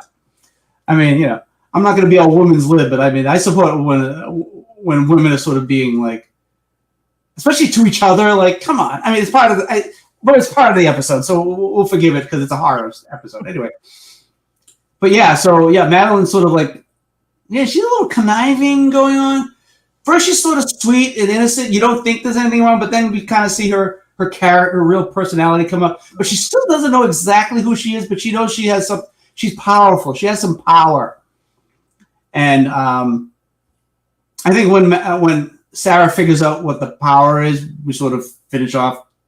We figure out where the episode's going. I don't know if you want to use that, go into that as a spoiler thing, and you want to talk a little bit about it, or do you want to just keep going? I don't know. Well, I can talk about it a little bit. Okay, go Something ahead. I wanted to bring up is like they get now. Some people might watch these episodes and say, "Dana, you're off your rocker with saying this," but upon rewatching a lot of these episodes, especially this one, Yeah. they showed a lot of skin in this, and I'm talking There's a about sex this. scene and right in the middle of the episode. Yeah, and I was like, "How far are they going to go with this?" This is like silk stockings. Remember those? Exactly. Because I mean, I know they wouldn't have had a nipple slip or anything like that, but Oh, if they had kept going, I mean, you could have very well seen the top half of her breast or anything. Because I yeah. mean, it was obvious that it was a sex scene. I mean, she was throwing her head back and everything, and I was like, "Holy cow!" This was kind of risque for television, especially at Yeah. that time. And I think I've talked about this before, even some of the kissing scenes in some of these episodes are, I mean, they're really passionate kisses. Mm-hmm. They're not just a little peck, and we're done. They're real kissing scenes. And so I was a little shocked. I mean, I'm not a prude. I didn't say, "Oh my god, that's awful." But I was just like surprised at how far and how long that scene lasted and how much it showed without really showing at all. Um, Yeah. so, um, and I enjoyed this episode. It had some some good moments in it, and I agree with TJ that the effects of her victims were very very good. I mean, it looked very good. Um, and I said it had like a vampire theme to it, but something else I was thinking about, and maybe it has to do with the cocoon and Yeah. stuff, is a spider. I almost kept Yeah. expecting her to turn into a spider Yeah. at It's like a hybrid of the two things. Yeah. yeah, a vampire and a what if a vampire was part spider or the other way around or whatever?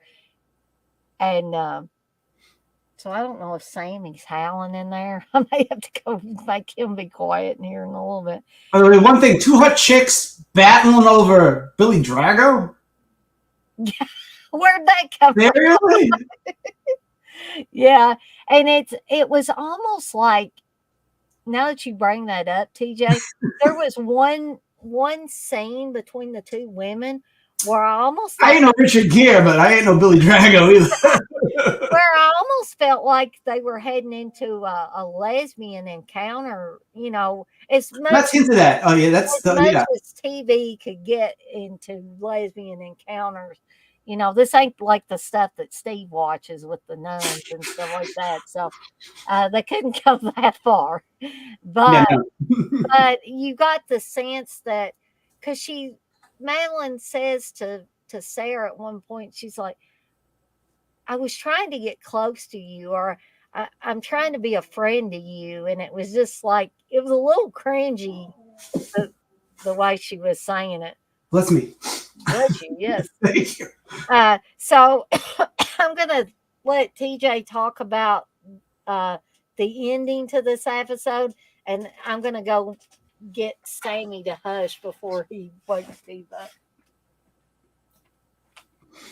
Yeah, so Sarah finds out that Madeline is sort of like a spider, evil spider lady mixed with vampire, succubus type of situation. So what Madeline does is she finds a rich man and kills him and takes his money. Well, the way she kills him is she cuts off her own. This is really creepy and weird, and I don't know how they came up with this. She cuts off her own hair, eats it, and then she forms this strand of hair that cocoons her and her mate.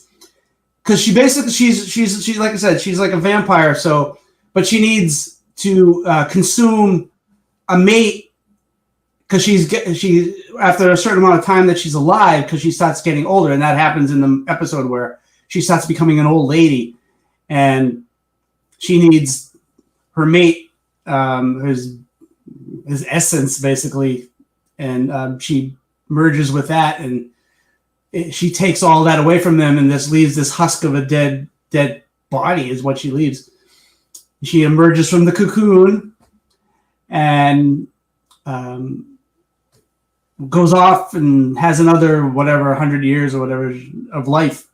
And Sarah finds this out and trying to save her friend, even though he's having sex with this woman, which she gets mad about, and she basically sends him to the slaughter because she's jealous that because she's going to save him until she realizes that she had sex with Madeline. So she's like, well, bye. Don't let the door hit you where the good Lord split you. That's how it goes, right? Yeah. So so Billy's gono, and but she doesn't let Madeline kill Billy. Right. Because she stops Madeline, and the way she stops Madeline is she figures out how to stop Madeline, and she goes back to Billy in his apartment, and I think was it her apartment or his? I think it was his apartment, and she's like, I stopped your your little side piece there by who was a succubus, basically who was gonna suck all the life out of you and leave you a hollow shell. But I cut all her hair off, and she has all her hair, and she leaves Madeline sort of. Madeline can no longer have her power anymore, and she withers away basically into this old lady until she basically dies of old age is probably what had happened. We don't really see the ending, but we just sort of see her old and her hair falling out, and she's been gasping for air. It seems like yeah, she can't breathe and whatever because she's it's kind of like Pearl. She kind of looks like Pearl. Actually, even worse than Pearl. I think it's even worse than the way Pearl looked. Anyway, and she basically dies in the hospital room, and Sarah.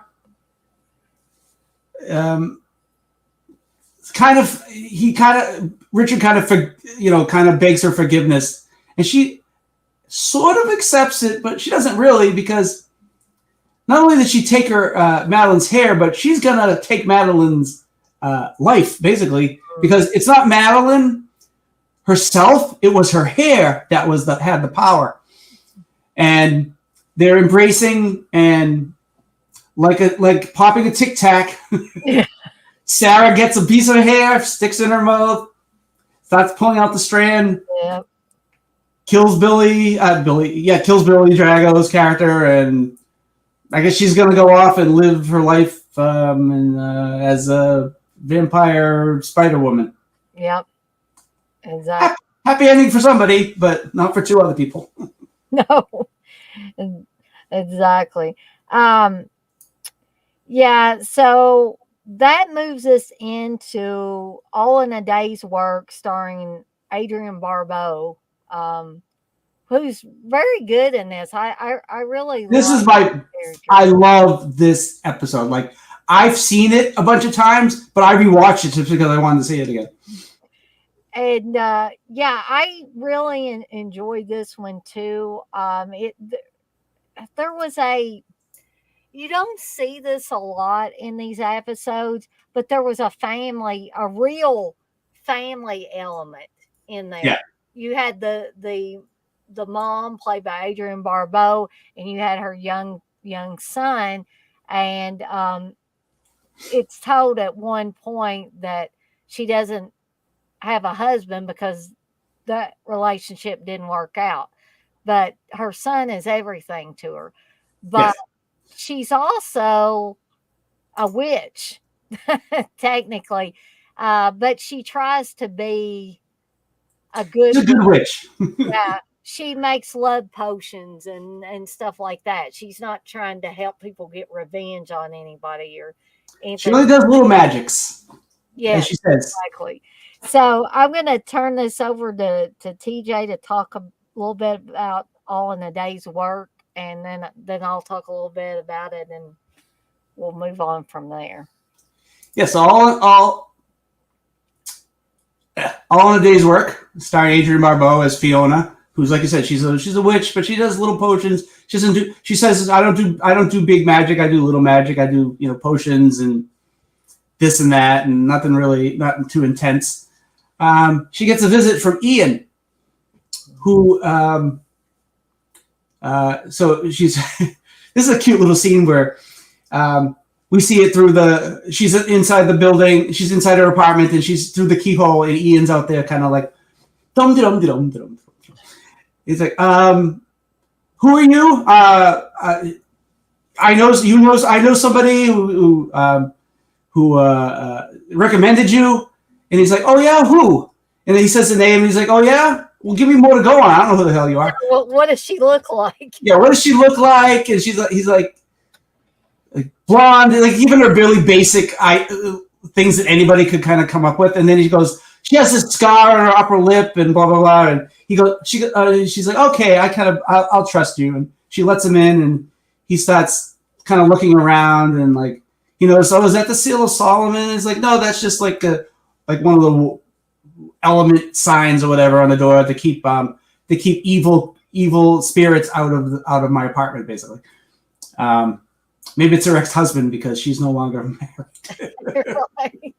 I'm sorry, Steven is his name. Ian is the son. Ian's the son. All right.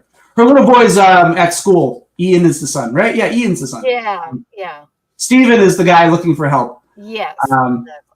Who is this guy? I have no idea who he is. He's a schlubby, nerdy guy, but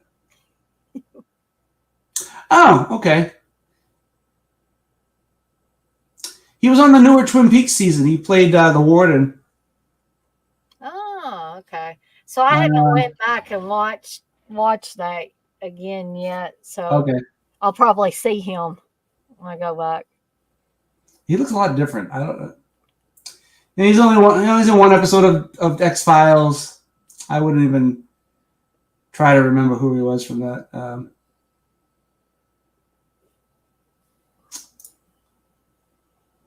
No, I thought he was in a movie, but no, it's a movie with the same title that I thought it was. Okay, never mind.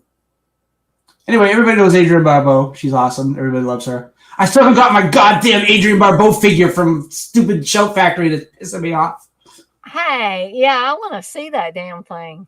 Yeah, I mean, I hope it's not going to be like with Garrett with the Trick or Treat Studio Chucky dolls where you didn't get them for 4 years for crying out loud. Oh, yeah.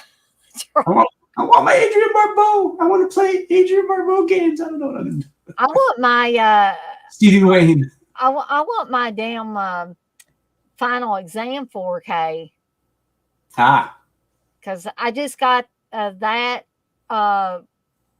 ordered. Oh, and also Diabolic sent me a thing saying Sorority House Massacre on Blu-ray came back in stock. So I had to snag that one real quick. They still have 6 copies left if anybody wants to hop on over there and try to get one.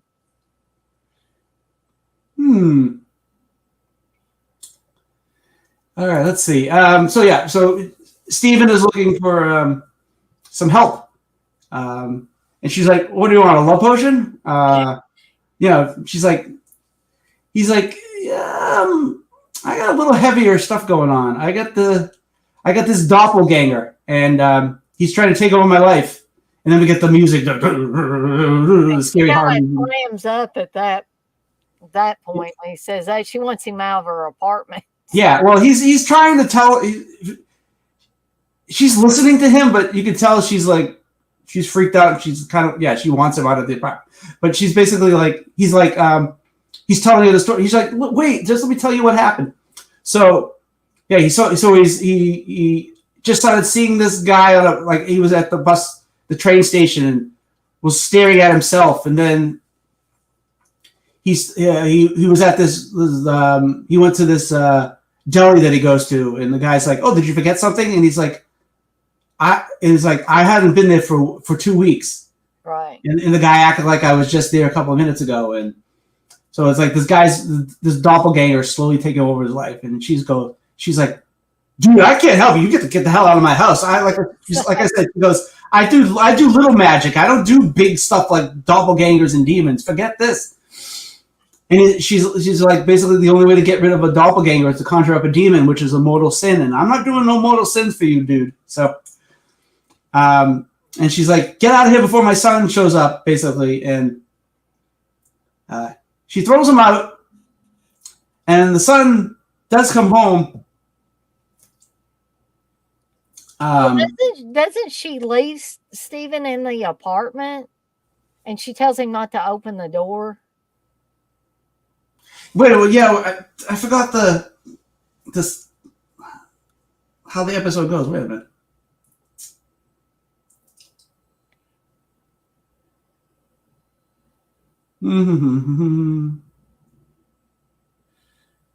All right, here we go.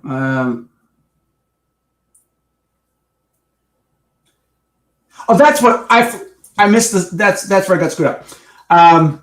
She's throwing him out of the apartment. And as she's looking out, she sees his doppelganger there. That's what I forgot. All right, that's where I got screwed up. She sees his doppelganger, and she's like, "Oh shit, you can't leave now because he's right out there." and her son's coming home, and this she's like, "You got to come in," and then she's having a conversation with Steven, and the doppelganger like has a handful of lollipops and is tempting the kid to come near her. That is a creepy scene. Yeah, he's good. The actor is very good at playing his goofy, nerdy character, and then playing this guy who you know it's not him, obviously, but his creepy face and his stare at the kid is just it's unnerving. It really works. But the kid's like, yeah, no thanks. And the mother's like, kid, get in this house. Get away from that guy. And she's like, that's somebody we don't like. Yeah, and then, I like the way she says it. And then he turns around and is like looking at Steven, who's in the apartment. He's like, isn't that the guy we're not supposed to like here? And she's like, no, this is not that guy.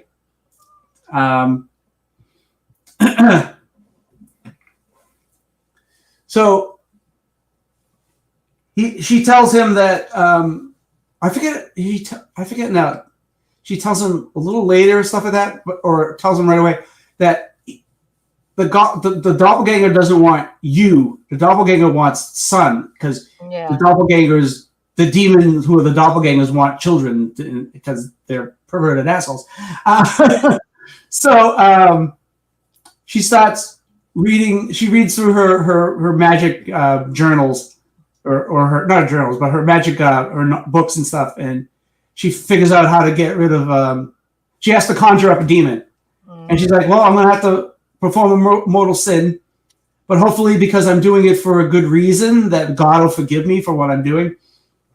So I like it's a religious. So she's a witch, and I guess a Wiccan. It's not really Wiccan's not really brought up in this, but she's also religious. So she believes in God, but she also believes in her witchcraft. So I like how they're merging the two things, so they're not like alienating both sides, which I think is an interesting way to do this.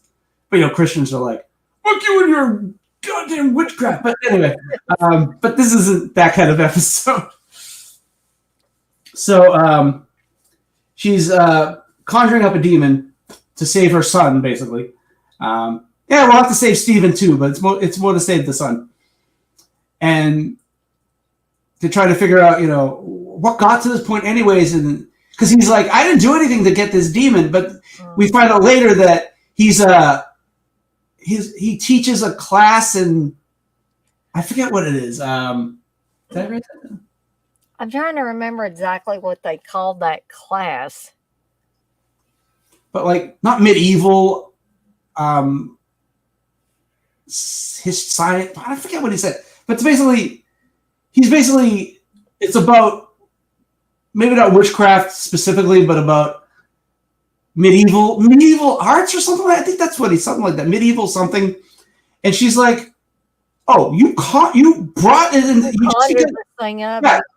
Because she's like, "You people, you think you don't realize how serious stuff like this is. You think you're just flippantly reading a passage. You're saying passages like Evil Dead. You're reading these passages. You shouldn't be reading this shit unless you know what the hell you're talking about." Response when she got upset because he's teaching this class or whatever. And he says, "Oh, I just said a few chants or phrases and stuff." It's like, dude, you shouldn't be doing stuff like that. But he said it kind of flippant, like, why would that conjure up this demon creature, this doppelganger? Secanda, irregress, ungat. I don't know what I'm talking about. Don't say those words, bitches. Don't play the record. Don't play the videotape. I mean videotape. Don't that's read ancient, some kind of ancient scripture or chants that you see. When somebody puts black plastic, barbed wire, and writes, "Don't read this damn book. Don't read the damn book." Anyway. Like who said on your stream that I would read the book anyway? I forget somebody said that on. Rob was saying that Was it Rob? Yeah. Kelly brought up the fact that she wouldn't do that, and he said, "You be the first one to read it." And he was kind of like me, with the censorship thing. If somebody tells you this is a bad book or this is a bad movie, that's going to make you even more want to go seek it out and either read Yeah. it or watch it. That just those things go hand in hand. Yeah. Still, you're stupid. Yeah, even though I know what was happening watching Evil Dead Rise, I was saying under my breath, I was like, "Don't read the book. Don't open the book. Don't go into the crypt. Do not go into the bank vault. Do not take that. Listen to your sister." And I was like, "He's not listening to me. Why am I bothering?" Yeah, you were like, "You stupid kid, why are you doing this?" Yeah. If I wasn't in the movie theater, I would have been yelling at the screen. I'm not like Brenda in Scary Movie. Oh yeah. I ain't watching no Shakespeare's. Anyway, so yeah, she's reading the books. She's drawing the pentagrams on the ground, and I like this one point where she's like, the kid's like, "What are you draw? What is that? What is that you're drawing? It's a snake." Yeah. She's like, "I'm not really good at drawing." I'm like, "What?" That was kind of funny, yeah.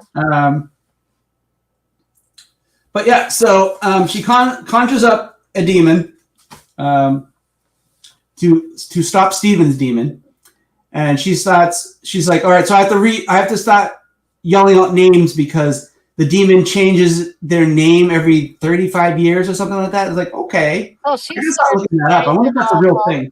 She starts naming off all these demon names until she gets to one, and he materializes. Yeah. Balfamalek was the spirit that's in and the demon pops up and it's got this giant frog head.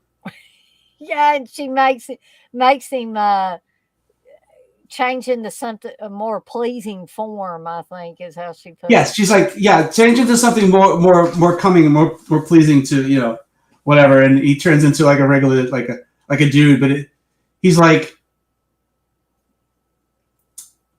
from like, I don't want to say this the wrong way. He's dressed like a rapper. Let's say he's dressed like he's a gangbanger rapper. He's dressed like a gangbanger rapper, with the shirt with just the top button open and like the shirt opened up and like. And what is it about a lot of these demons on these shows being sort of like cool ass demons? I don't know. Cool, like he calls her Magica. Oh, Magica, why'd you? Yeah. He's like a New York type accent. He's like, Magica, what do you want me for? What do you need me for? I don't want. I'm busy here. I'm a demon. I don't need. So she's like, I need you to get your. So she's like, all right, tell me who this doppelganger is, because you have to know the name of the demon to take control of it and get it out of your life, basically. And he's like, I ain't gonna tell you, baby. He's got one of those attitudes. This is like, if I tell you, then the other demons are gonna find out, and then they won't let me play demon games. They're not gonna let me in the demon club. He didn't say things like that, but that's what he's basically. That's what he was alluding to. Yeah, because he's sort of like the comedic relief. Like this episode isn't totally dark, but it's it's not really comedic, but it's got some lines in it. But he really like adds the comedy to the episode. He's like, all right, and this is the funny part is she's threatening him. She's like, I'll say a rosary in your name, Balfamalek. He's just like, he kind of draws back a little bit. Okay, I'll do it. Yeah. So he's like, make the demon appear. And she's like, okay. And she's like, all right, I'm gonna say you my prayers every night if you don't bring it. He's like, okay. He's like really like upset of like, oh, he's afraid about being mentioned in the prayer. So he conjures up his demon, who's sort of like, I mean, he's like, I forget if he's like a more powerful than him or maybe like as powerful. I don't know, but and he makes the demon appear, and it's this weird looking, like it's like orange and red, and it's like got this I guess how to describe it. It doesn't have wings, but it has long arms. Maybe it's sort of like, no, it's not like the Cloverfield creature. Just the fact that it has long arms, maybe. It's bizarre looking though. Yeah, it's. Do I have a picture if I can? Yeah, it's this. I don't know if it's going to show up on the camera, but it's just. Yeah. It's cute at first glance, but when you look at it, it's got these beady eyes, and it's like when they show a close up, it's breathing, and it's like. It's like, and it's got it's got like weird wings, and it's like crystal looking, but it's slimy. It reminds me of ribbon candy. Do you know ribbon candy? Yes. It's like a demon made out of like this slimy ribbon candy. But it's the way it reacts and kind of like the noises it's making sort of reminds me of the Ghoulies. Yeah, it doesn't look like them, but its reactions and its sounds and stuff sort of remind me of the Ghoulies. But it just kind of stares at you, and it's creepy. I mean, you can look at it and think it's goofy, but if you really like, you're into the episode and everything like that, and it's like it's creepy looking, and it's stare because the son at one point is like, "Mom, it's staring at me." It's like, don't look at it. And the Balthamalek puts on sunglasses, and he's like hanging out in the background while the demon's sort of like doing its thing, and he's like, and she's like, "All right, give me its name. If you don't give me its name, I will." She goes, "If you don't give me its name, I will light a candle at the cathedral of Mary in your name, a long candle, because you know it's going to burn for a long time." And she's like, "Okay, it's Draymond." That one, I remember, but looking those two names up, by the way, Draymond and Balthamalek, which like she had to remember them too, and she's acting in this. There's one point where she first calls it Balthamalek, and then she calls it Balafemic, and I'm like, she's just hurrying up with those words. She's just trying to get them out fast. I mean, it's still the name, but it's like a different pronunciation. Anyway, the things I pay attention to in these episodes. So she's all right, and they get this canister, and they have to the demon has to go into the canister. They have to seal it with the cloth, and then with wax from the candle that they've lit, right, to bring the demon to them. So she's like, "Okay, Balthamalek, tell Draymond to get in the can."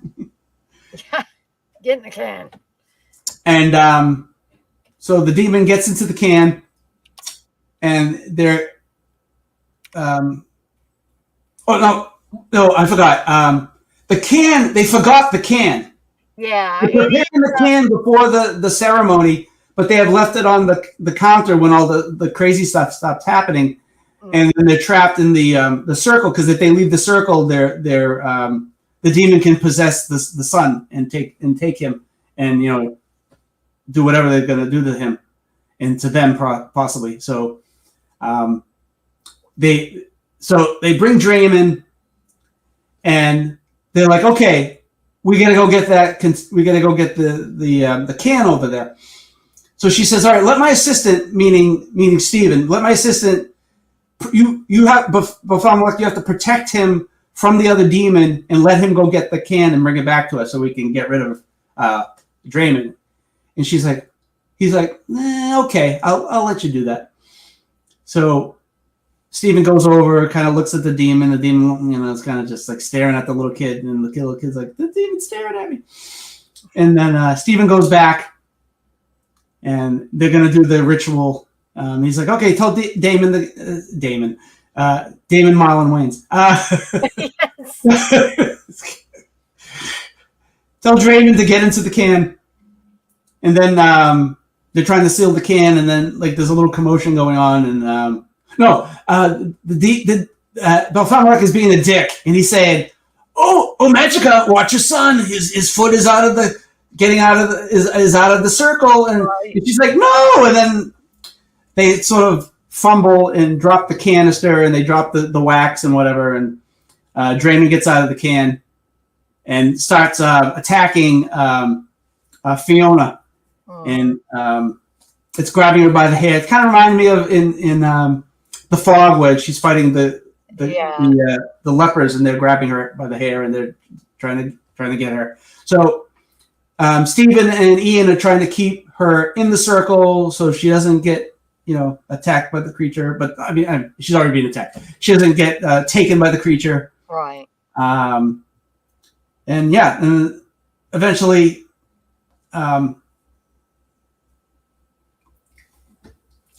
they destroy Draymond. His spirit, the spirit of the creature goes back to hell or wherever, and is trapped in the canister and goes back to hell or whatever. And they triumph, but Belfemelech sticks around, and he's like, do you have a job for me? Because I can't go back to the other demons because they won't let me back into the demon. The demon. I'm out of the demon. I can't pay my demon dues. They won't let me back. Whatever. I'm demoted to nobody now. So yeah, maybe he's an imp or something. Maybe he was a little higher up than that. yeah, like sorority babes. Oh, I'm Uncle Impy. Exactly. I'm going to be in a bowling trophy here. So and I like this kind of cute ending. So it's like, Ian's like, can Steven stay for dinner? And they sort of look at each other, and I think they're gonna hang around for a while. I think Yeah, I think there's going to be a little family unit. Because earlier in the episode, when he talks about the love potion, he goes, I'm not married. I don't want to be married. I'm not looking to be married. But by the end of the episode, I think he's sort of, I don't know if they've fallen in love, but they definitely like each other, and they're probably going to date or something. And but now they have, and so Belfemelech is like, so you got a job for me? And she goes, start dinner. And he goes, I can't believe this woman. Not going to make dinner for these people, and I'm stuck here, and I'm gonna whatever. And he goes, I'll fix him dinner. I'll fix him all right. And he kind of looks over to them, kind of menacing smile, like. So this is the episode where I would love this to have been a series. The right. Fiona, Belfemelech, Stephen, and Ian solving, maybe not solve, but people coming for help, and her helping people around, and she does more and more magic power and stuff like that. And this would be a great series, I think. Mm-hmm. But they weren't doing pilot episodes for this. But I really, really like this one. Like I said before, Adrienne Barbeau was perfect as the mom / good witch that occasionally has to fight demons. And she has a great line where after the while they're realizes that Stephen brought a demon into the world, she's doing, I've walked through the valley of the shadow of death, and she goes, you jerk. Yeah, she's doing a serious prayer, and then she turns to Stephen and calls him a jerk. I thought that was hilarious. Yeah. Anyway, I'm sorry, guys. No, that's okay. And I even liked the kid, the kid actor who played Ian, because he wasn't annoying. Yeah. He wasn't screaming and yelling and carrying on. He wasn't super obnoxious. He was just a kid. All the kid actors so far in these episodes have been really good. The girl in Glim Glim, and the girl in the rat girl, and this kid. Yeah, they're all really good. I haven't usually you get one of those really annoying like Bob from House by the Cemetery, but everybody hates Bob, don't they? Poor Bob. No one likes Bob. No. I know Texas doesn't like Bob because he's always saying "goddamn Bob." Oh, anyway, so I just really, really like this episode, and don't really find any bad parts or weak parts to the episode. And I would agree with TJ. They should have made a spin-off series with Fiona's character. And I wonder if Adrienne Barbeau would have done it, would have continued. They gave her enough money, she would have. And if they could have got all the same people, even the guy that played the demon, Yeah, he was great. Yeah. you got to have him. And maybe he has his own room in the basement or something. They move out of the apartment and go to a house, and it has a By the way, basement. we have gone longer than Dead Pit Street. That must be why we got We're already done. an increase in viewers, because Yeah. we're coming back. If it's not, Texas says to hell with Bob.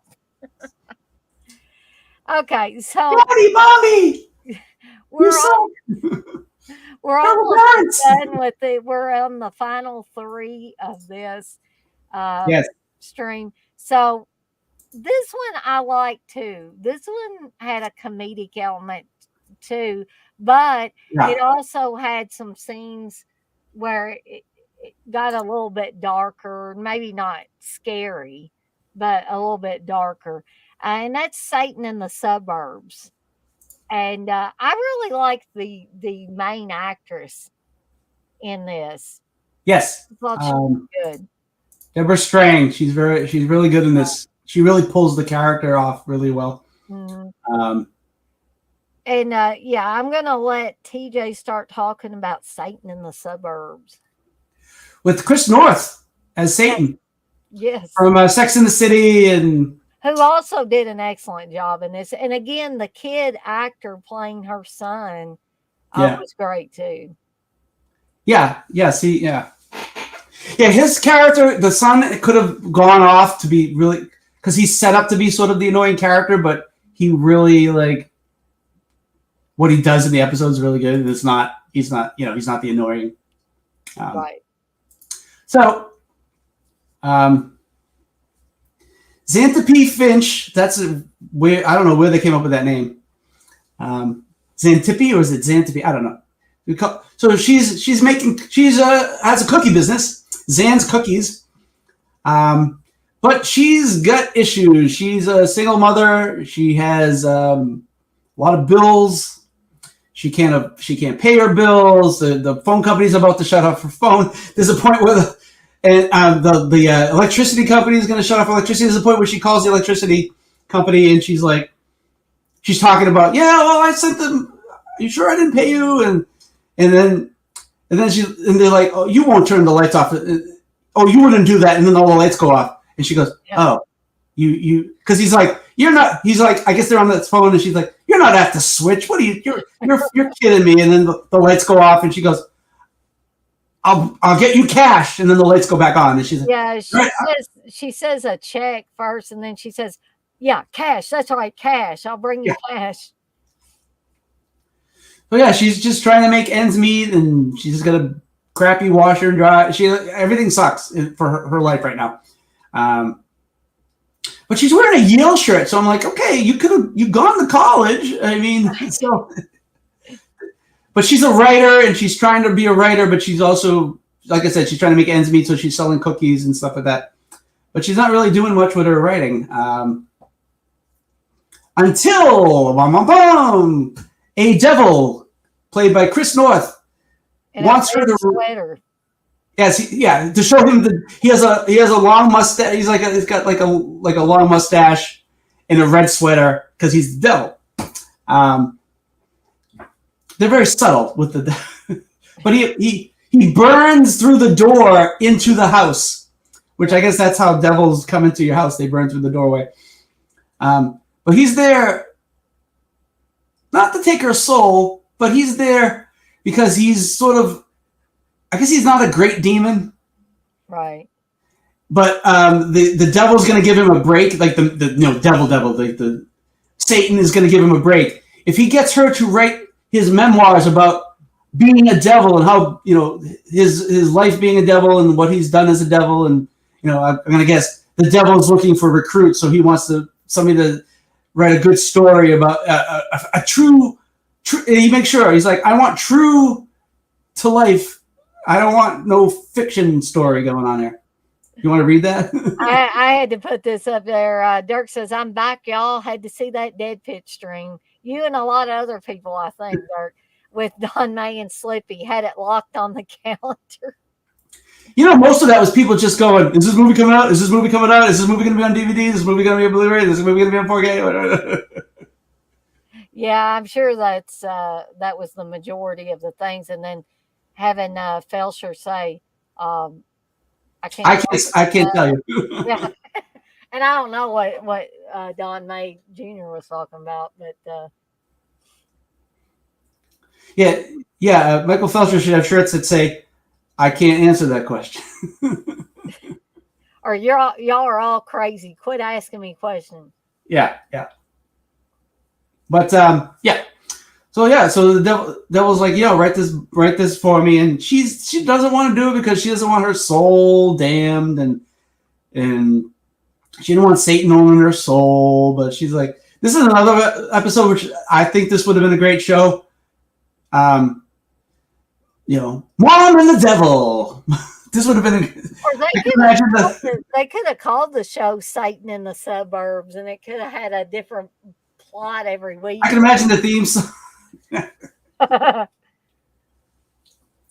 She's just a regular girl, but Satan thought she could do more. I don't know. I could think of a song. Anyway, so yeah. Let's show a scene of him burning through her door.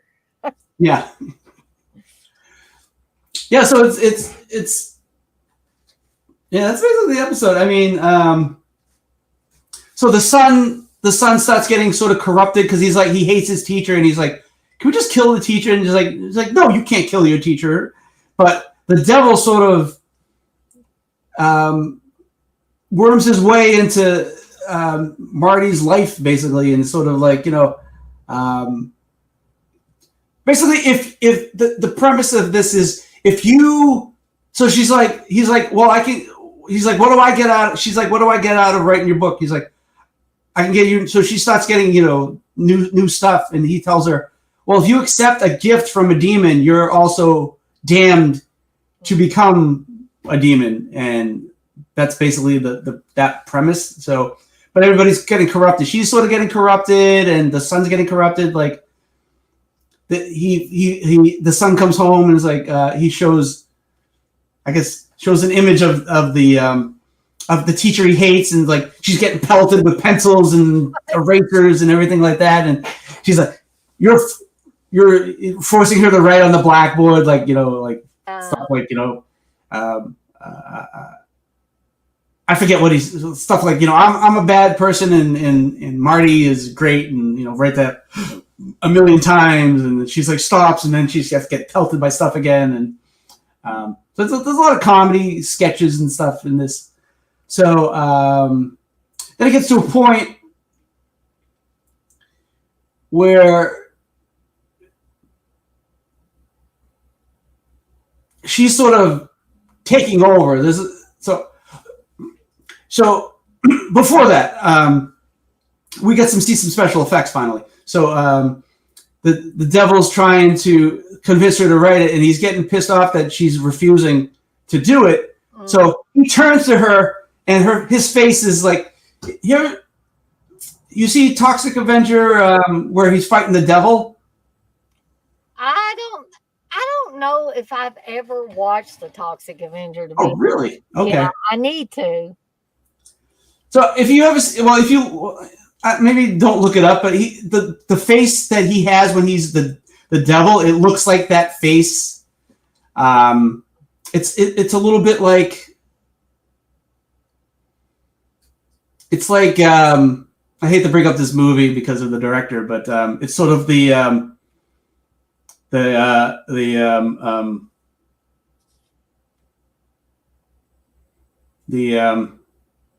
Justin Long. What the hell? What's the creature?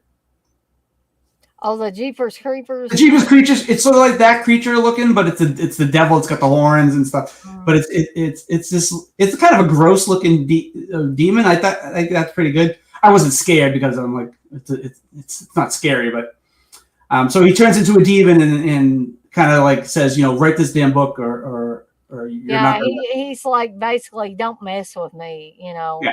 Which if this had been rated R, he would have said, "Don't fuck with me." Yeah, probably. Sure. Up to this point, he's been sort of like suave, not suave, but he's like, he's very convincing, but he's like, he's like attractive. So he's like, she's not, she's a lonely housewife. I mean, she's a lonely single mother. So, this guy comes in, I mean, Carrie Bradshaw fell for him. So I don't know.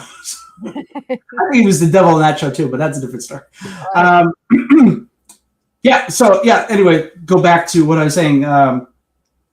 She sort of like takes charge of everything like that. And there's a point where she turns into a devil, and it's the makeup's not as elaborate because she's in a red sexy dress, and she's got the big '80s hair, but then she just has horns and like fangs, and she's like it's a vampire devil-ish kind of thing. But I think it was just for effect. It didn't really need to be like as bad as monstrous as he was as a devil, and she basically. She forces him to like. Wait, does she write? I can't remember now. Is she writing it, or does he? I remember somebody was typing. I can't remember now.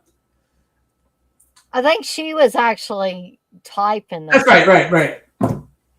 She's like typing it, and she's like the stack at the end of the night ends up like that because that's the. Because if what is it? If she writes the manuscript, he'll make her normal again, and she won't be a demon. Yeah, I think that's something like one of those things. The agreement. Yeah, it's not a complicated episode. It's the simple stuff, but it's funny. It's got some, like I said, the acting pulls off the character as well, and it's fun. And it's not just like a cheap, lame devil episode because the dark side, there was some episodes where were kind of boring that brought in the devil, and I was like, there's nothing going on here, but this is fun, and this gave personality to the devil, I think. Yeah, and and the son goes back to being normal son, and but the demon sort of ends up living with her, basically, right? So. I think they're gonna have a romantic relationship. The way they don't they kiss it once they kiss at some point too, or don't they? Yeah. So it's a nice little. That's why it would be a great sitcom where she's the the mother, and then she marries a demon, and he does his demon stuff while she's going through life stuff, and it's right. He has to have. We're gonna have the boss over for dinner, so Satan and his. That would be a great episode. Or maybe Satan has to go to the office and have an office job. I mean, that would be funny to see Satan in an office standing. It'd be like Bewitched, but with it would be like in WandaVision when or a Dick Van Dyke Show, but with Satan and. Yeah, that would be cool. I'm liking this idea more and more, but we would probably never see that now. We might have gotten this back in the 80s when these shows were on, but nobody would want that now. I don't think they would say, no, that's too hokey. I'm gonna have a new script in my arsenal. I'm gonna write this down. Anyway, yes. So yeah, I like it's fun. It's not the it's not the most creative groundbreaking thing, but it all works. Mm-hmm. Yeah, TJ, do you want me to talk about the very ending scene of it, or do you want to talk about that? No, go ahead. Uncle Bill's in here now. Easy now. He says, "Well, that went well. Now, how you doing, Dana and TJ? We're doing good. Doing okay. We outlasted you guys." But anyways, the ending part though is one of my favorite parts because I don't think this guy was really interested in being all a demon anyway. I just kind of got that feeling from him, the way he interacted with the other characters, and he seemed a lot more sympathetic to the humans than a all out demon would ever be. So the book gets published because she's like it kind of gets slid under the door, kind of materializes, and she's like, "Oh, it got published," and then uh, Satan shows up, or the demon shows up, and he's got little angel wings on Oh, his that's yeah, a yeah, little bitty angel wings, and then it was definitely at that point that I was like, "Oh yeah, they're going to become a family of some sort," because the kid already liked him. I think the kid thought of him as maybe not necessarily a father figure, but the nutty uncle that all the kids like, kind of like Uncle Red and Silver Bullet. You want to hang around with this uncle. He may not do all the right things, but he's fun. yeah, And so I think that that's the way the kid in this episode felt about the demon. So I really like that. Again, some people might have thought that that was a little hokey. Oh God, they gave him angel wings at the end of this episode, but I just thought it was cute and a little added thing to add to an episode that wasn't really a dark episode anyway. yeah. Um, but yeah, I like this one. Probably not in my top 10, but it's still up there as far as episodes. Um, which TJ, did you want to bring up anything else about the episode? No, I'm good. Okay, so this brings us to another one of my favorite episodes, and I had totally forgotten about this episode, Mannequins of Horror, which definitely, there's no doubt about it, has a connection to the horror anthology film Asylum. Hmm. But I'm not going to go into great detail about it. I'm going to turn it over to TJ to give you some background on this episode. Well, it was written by Robert Psycho Block, Yep. um, and yeah, it's there's the same. Yeah, I think it's also called the same thing in the Amicus I believe so. Asylum. It's called Mannequins. It's a different version of it. Um, in that one, it's well, I'll get into this episode and I'll explain it later. Um, so we have so it's a psychiatric hospital basically, and there's this doctor who's insane. So Yeah, I don't like that doctor at all. yeah, this is like creepy. So Doctor Colin is kind of this older doctor. I forget why he's in there, but he's sort of losing his mind. I mean, duh. Maybe he's in the asylum because he's losing his mind. But to cope, he makes little figures Very detailed figures. out of clay. Yes, and yes, very detailed. He's at one point he is making all their internal organs exactly like if they were real. So he has one of them sort of on the little table, and the chest is open up like an autopsy, but he's making them and putting them in, and basically he's creating a race of creatures because we find out early in the episode that these creatures these little figures are alive. There's one point where they're at the top of one of his shelves and they sort of move. Um, and there's another doctor, Dr. Jarris, and she's sort of like there's Dr. Starr, who's the head guy. He's sort of like the Nurse Ratchet of doctors. He's sort of he's a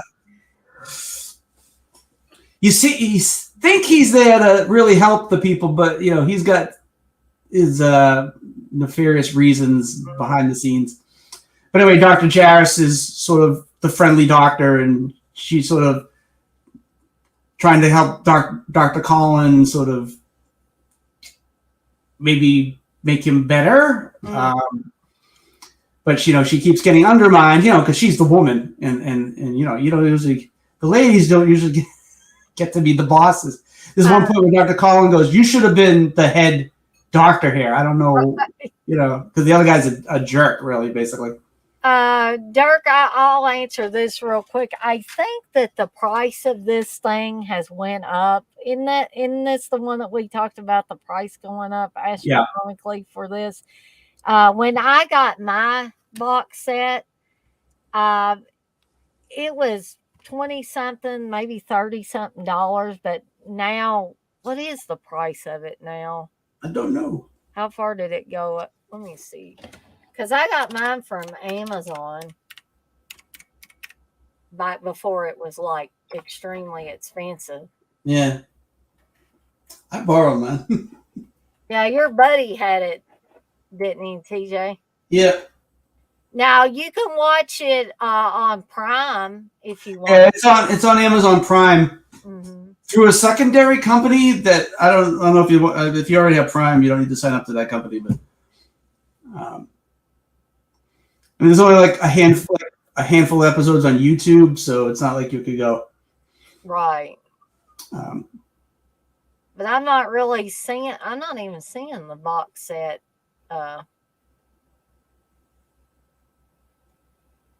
Just kind of when I try to bring it up, I'm just seeing the Prime Video version. But I know somebody was saying that it really went crazy in the price. Maybe it's on eBay or something. There's Tales from the Dark Side, the complete series has went up to about $50. You might as well say. I do see that on here, and they only got one left in stock right now at Amazon. So I'm not sure how easy it would be to get it, but Dirk, if you already have Amazon Prime, I would check it out. Check it out on there. That'd probably be your best bet. But sorry about that, TJ. I just wanted to answer him real quick on that. That's okay.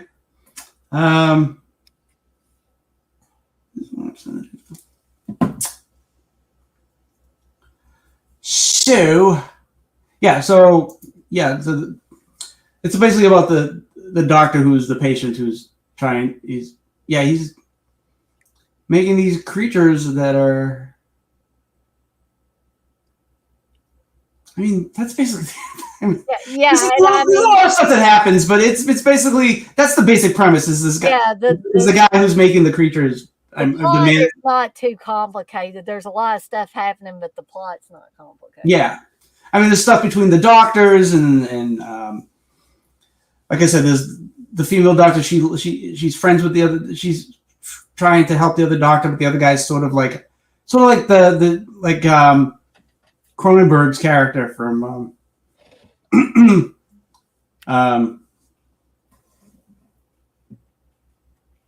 why do I keep blanking on that? from what the hell? Jay says he says y'all are string machines.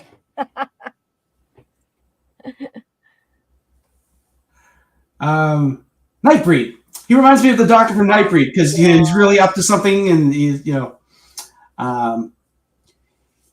So the Dr. Starr doesn't like the other doctor trying to. He doesn't want him doing anything really. I mean, he's a real piece of work. And there's a point where he takes all his figures away from him, and it's like, we're going to destroy these. And two of them get away because they're alive. And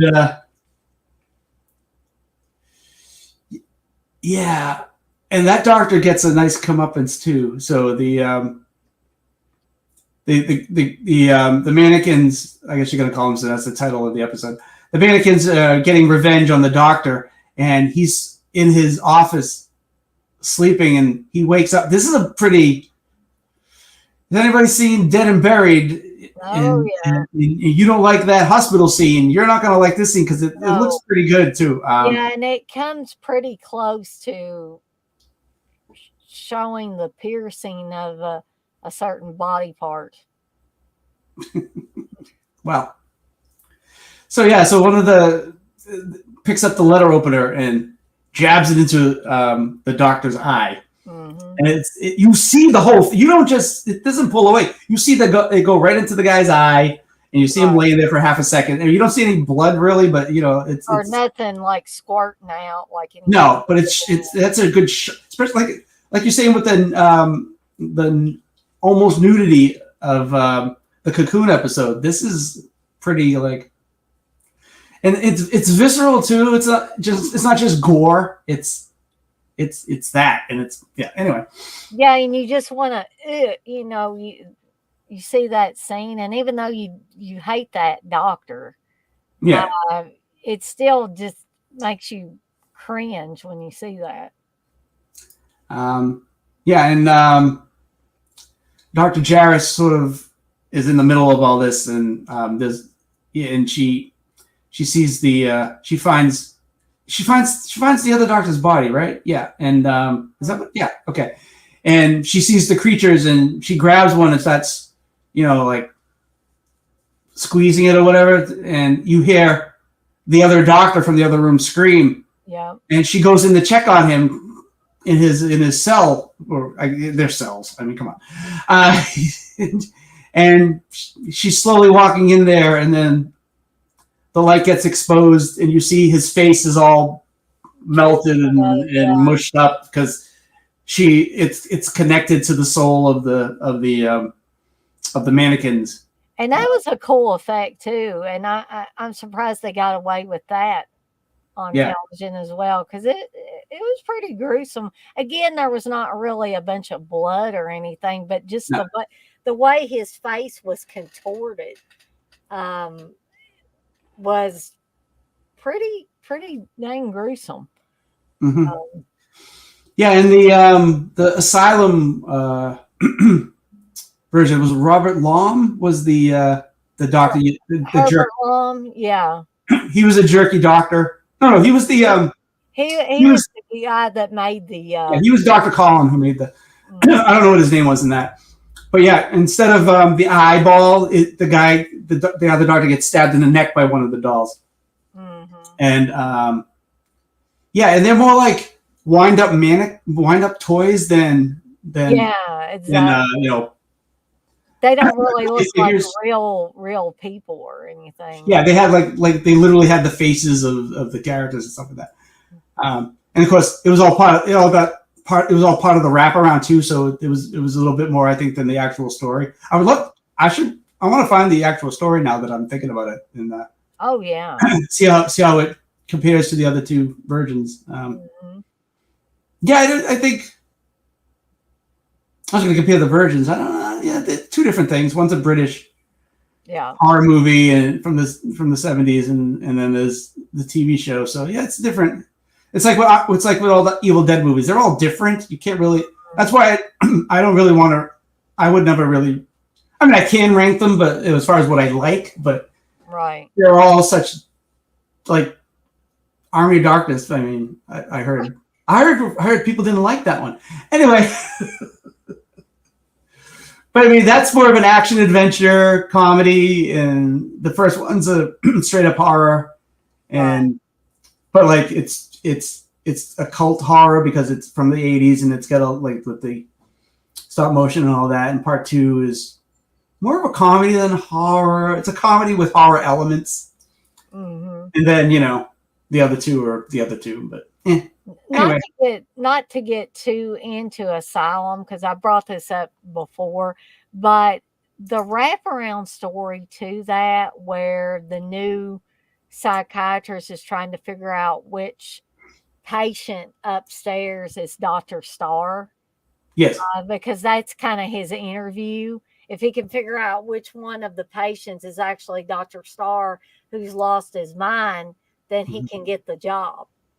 Yep. So the reveal of Dr. Starr in that, I'm not going to give away who it is, But when you hear the laughter start from the person that is Dr. Starr, that is bone chilling. Is that Mm.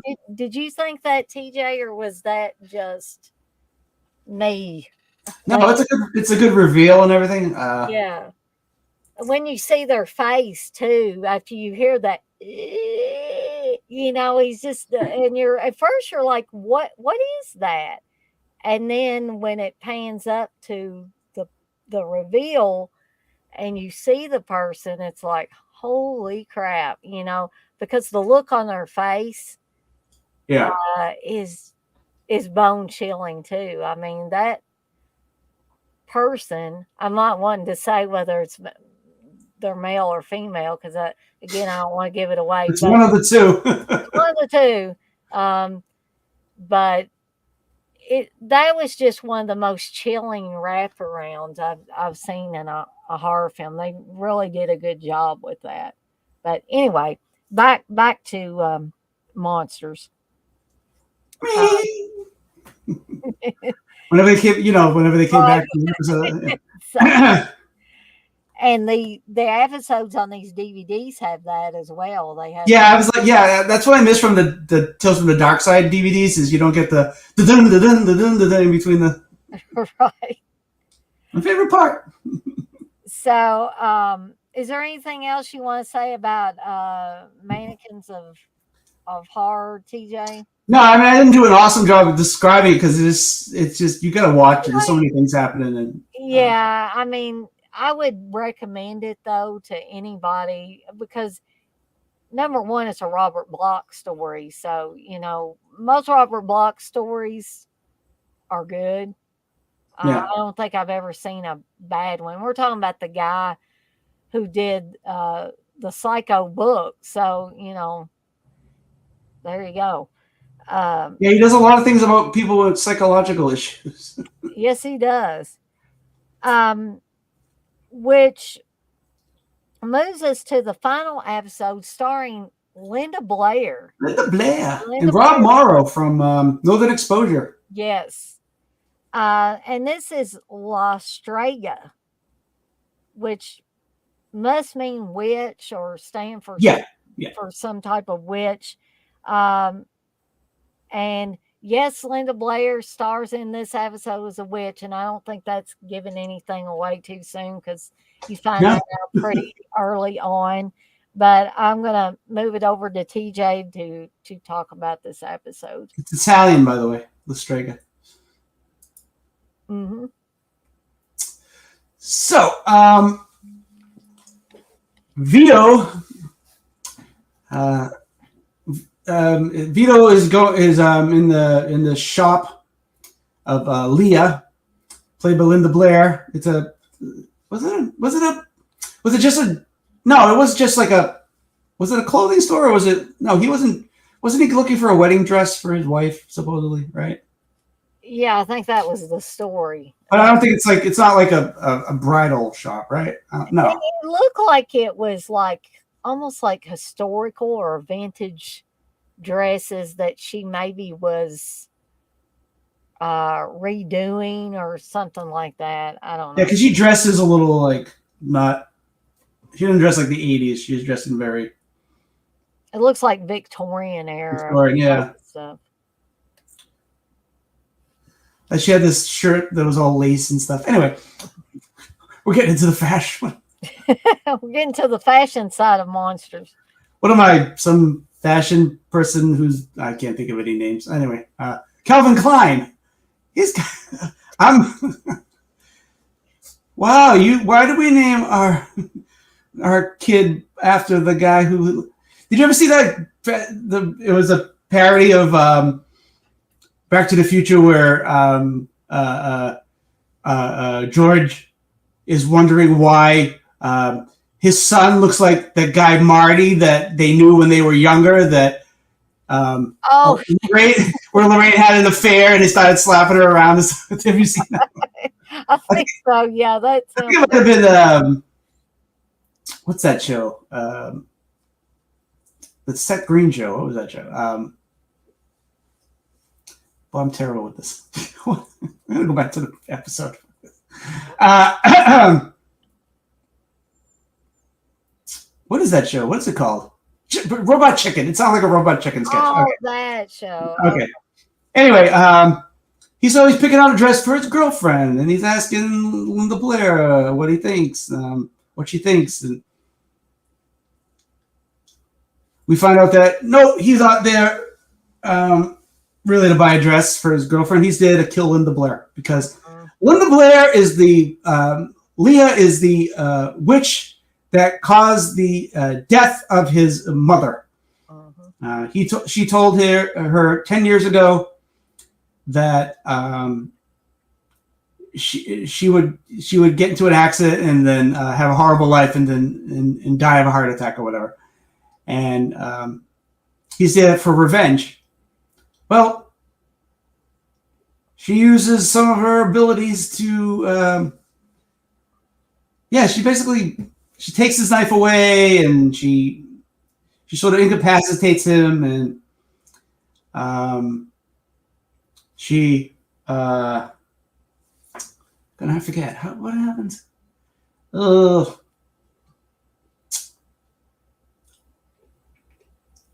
think it leads up to her basically saying, all right, I'm not who you think I am, but if you still want to kill me, I'm gonna make a deal with you. If after 2 weeks you see what I do here, you see what kind of person I am, if you still think I deserve it, I'll let you. Well, you'll have the ability to kill me. She's not gonna let it's basically what fate decides that's her thing, is basically what she says is what fate decides is what's gonna happen. And it's, because she says that he tells her that she tells him that it wasn't her that cursed her mother, or it wasn't her that caused her mother's death. Her mother had met her mother 10 years ago. Mm-hmm. But he's not sure whether she's lying and that she's actually the witch who cursed her mother, or she is the daughter. So then that's also in as far as the audience, we're kind of not sure, though. Mm-hmm. People with a keen eye might be able to figure it out beforehand, but whatever. So he stays and sees how she works. There's a point where a girl comes in and she's just had a baby, and she says, "Well, wear this, and you wear this until you have your next baby." And she goes, "Oh, you cast a spell to have her have a baby." And she's like, "No, her and her boyfriend had the baby. They had sex." And she didn't say it like that, but she basically is what she alludes to it and basically says that to him. And he's sort of falling for what she's doing, but he's also not trusting things. Like there's a point where there's a gun in the house and she's sleeping on the couch, and he grabs the gun, sits next to her, and kind of plays with her skirt with the gun. And I was like, okay, where's this going? What's going on with this? This is they're doing some risque stuff in this, playing with the gun and the dress and the whole. There's a love scene in this too. I don't think it's is like the other episode love scene. I think it's more. I don't think it shows quite as much skin. But if you want to see Linda Blair, and what has she got, a black bra or something on? Like that. Yeah. If you guys want to see that, then if you want to see her bare breast, you'd have to watch something like Savage Streets, though. Well, that's I think is that the only movie she's topless in? Possibly. Remember there used to be that MrSkin.com? I wonder if that's if that's still around. Anyway, yeah. So yeah, but then they start making out and like, okay, so, but he's still like, he's falling for her, but like I said, he still doesn't know exactly what happened and what to believe.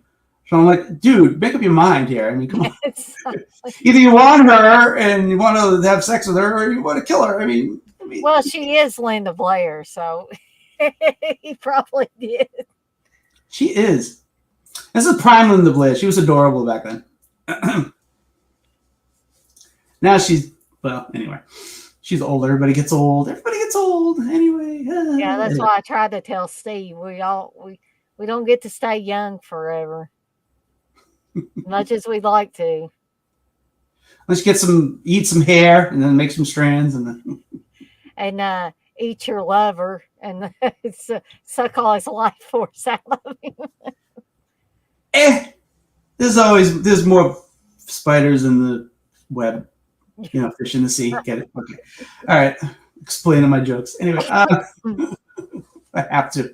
Anyway, yeah. So then we find out kind of what happened. Where, well, first of all, he starts hallucinating and dreaming. Like he dreams about his mother, telling him. So to the point. So here's the backstory with the mother.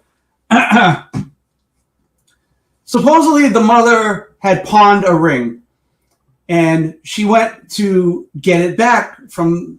So because Linda Blair, so I guess this was a pawn shop. So that's why there's all different types of things there. I just figured it out. That there was a pawn shop because she's like, I pawned this ring, and your mother went to get it, but she saw this other ring, and she switched the rings.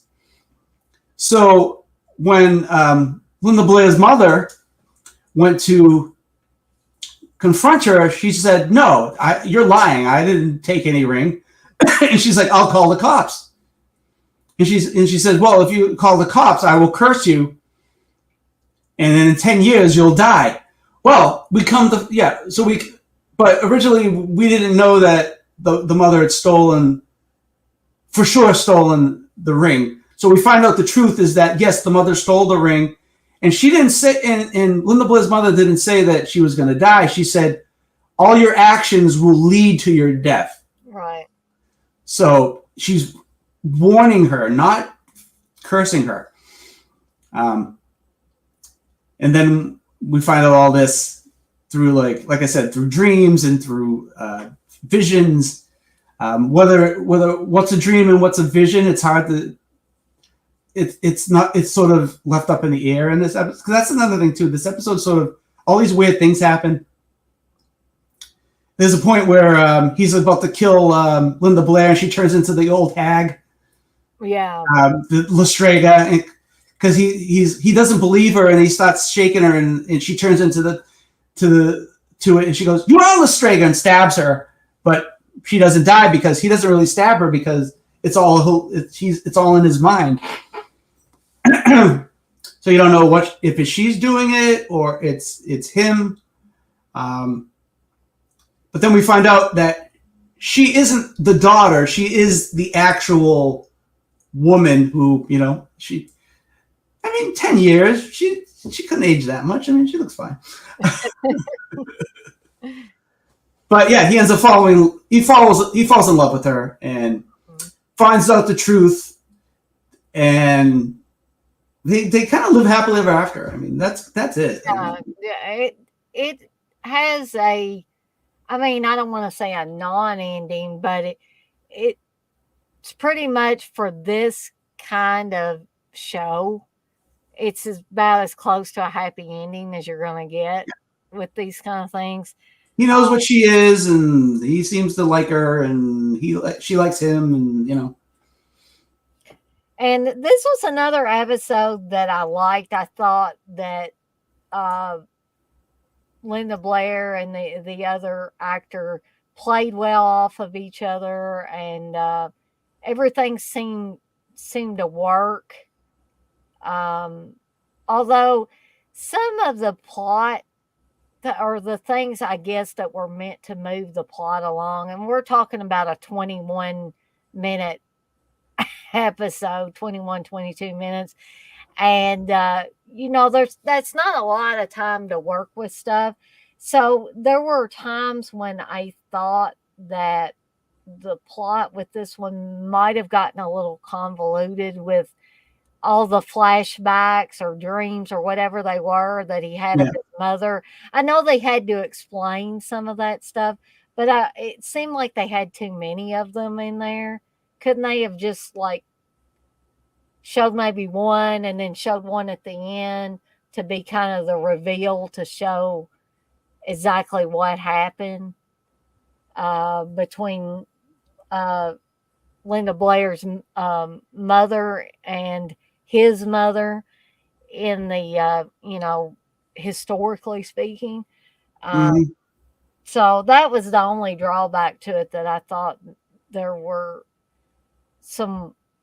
They made it a little too complex for 21 or 22 minutes. But other than that, I liked the story and I liked the characters, and I thought it was great that they got Linda Blair to be in this one. Of Yeah. course, some people again might say, well, what was she doing in 88, 89? Was she, She did a lot of movies. She was working her ass off. yeah, That time period, she did but I she don't did think, Grotesque around '89. She did right. that movie. Yeah, but I just think like general population now, Linda Blair fans or people that really not fanatics maybe, but just that follow her work and like her as an actress. Yeah. Not just that like her as eye candy, but like her as an actress. Um, they would know, but just your general TV watcher or movie watcher, they probably thought, well, what was Linda Blair doing? When was she hanging around with Rick James?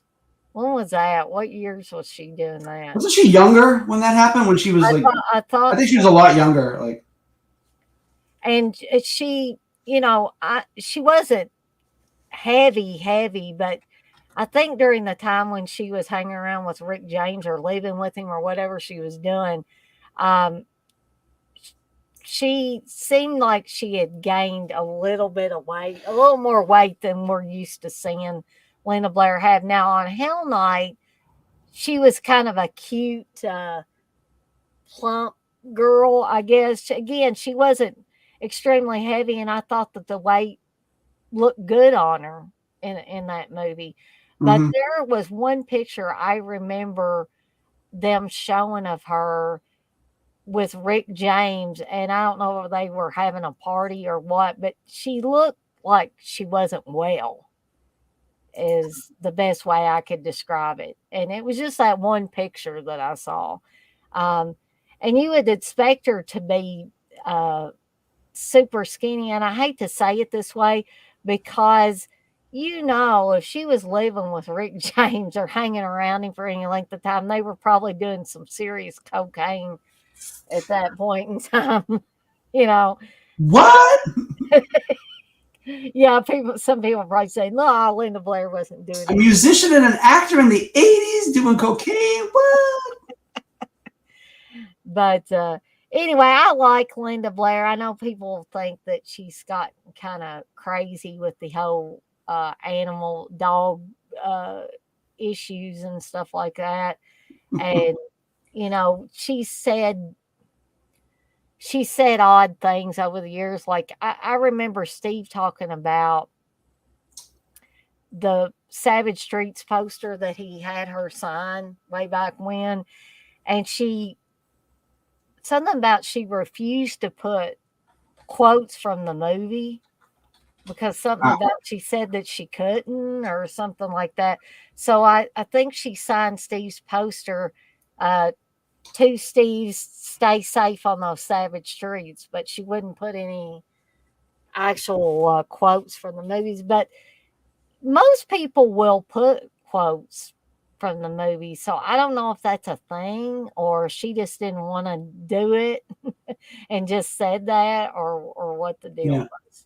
Well, there was a point where she was just all about her animal rights things. I remember she was at a local horror convention near me, and it just had about her charity or whatever it was. It's like there's nothing about um, Linda Blair, the ex, of anything like that. And I didn't even go up because I heard that she wasn't talking or having anything to do with her horror or movie stuff. She just was talking about that. And I was like, why would you come to a con and like, I don't know. I also heard that, like, I don't know if she did it.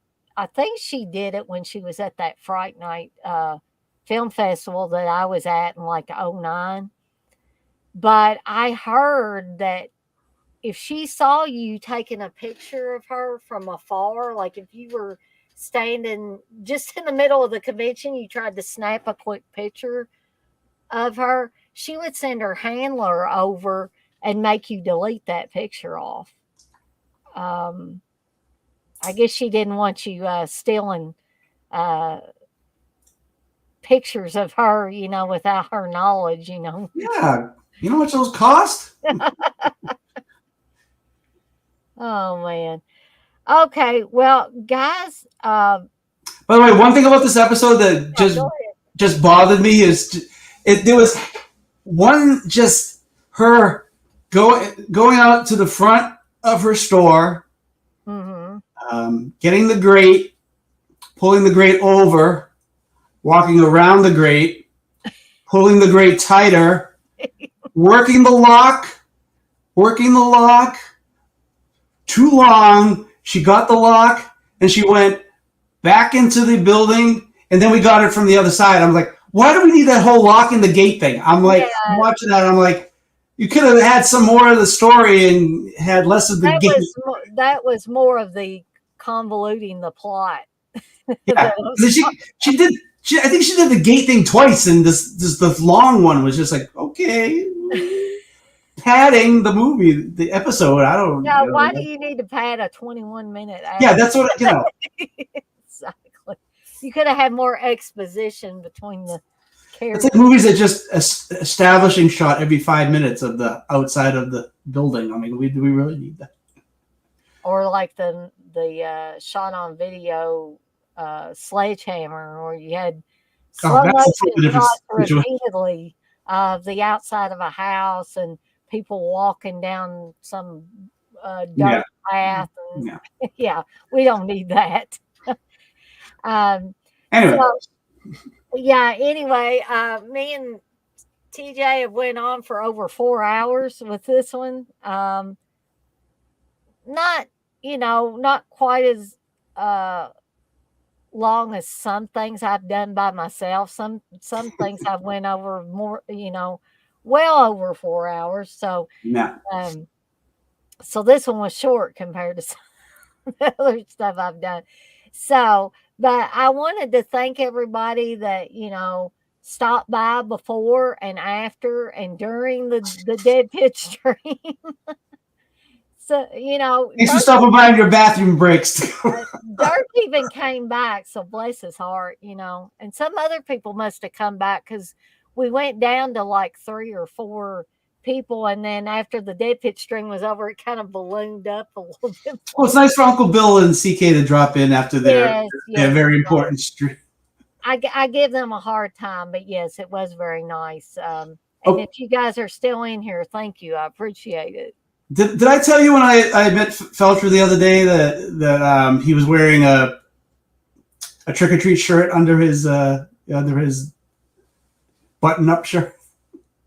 I think you might have said something about it briefly. Did Yeah, he try to be cagey about the fact that he had a trick or treat shirt? yeah. He goes, "Oh, I just threw this on. I wasn't even thinking about because I was like, oh, this is cool that you're wearing that shirt since the announcement of the 4K." And he's like, "Oh, I just had this.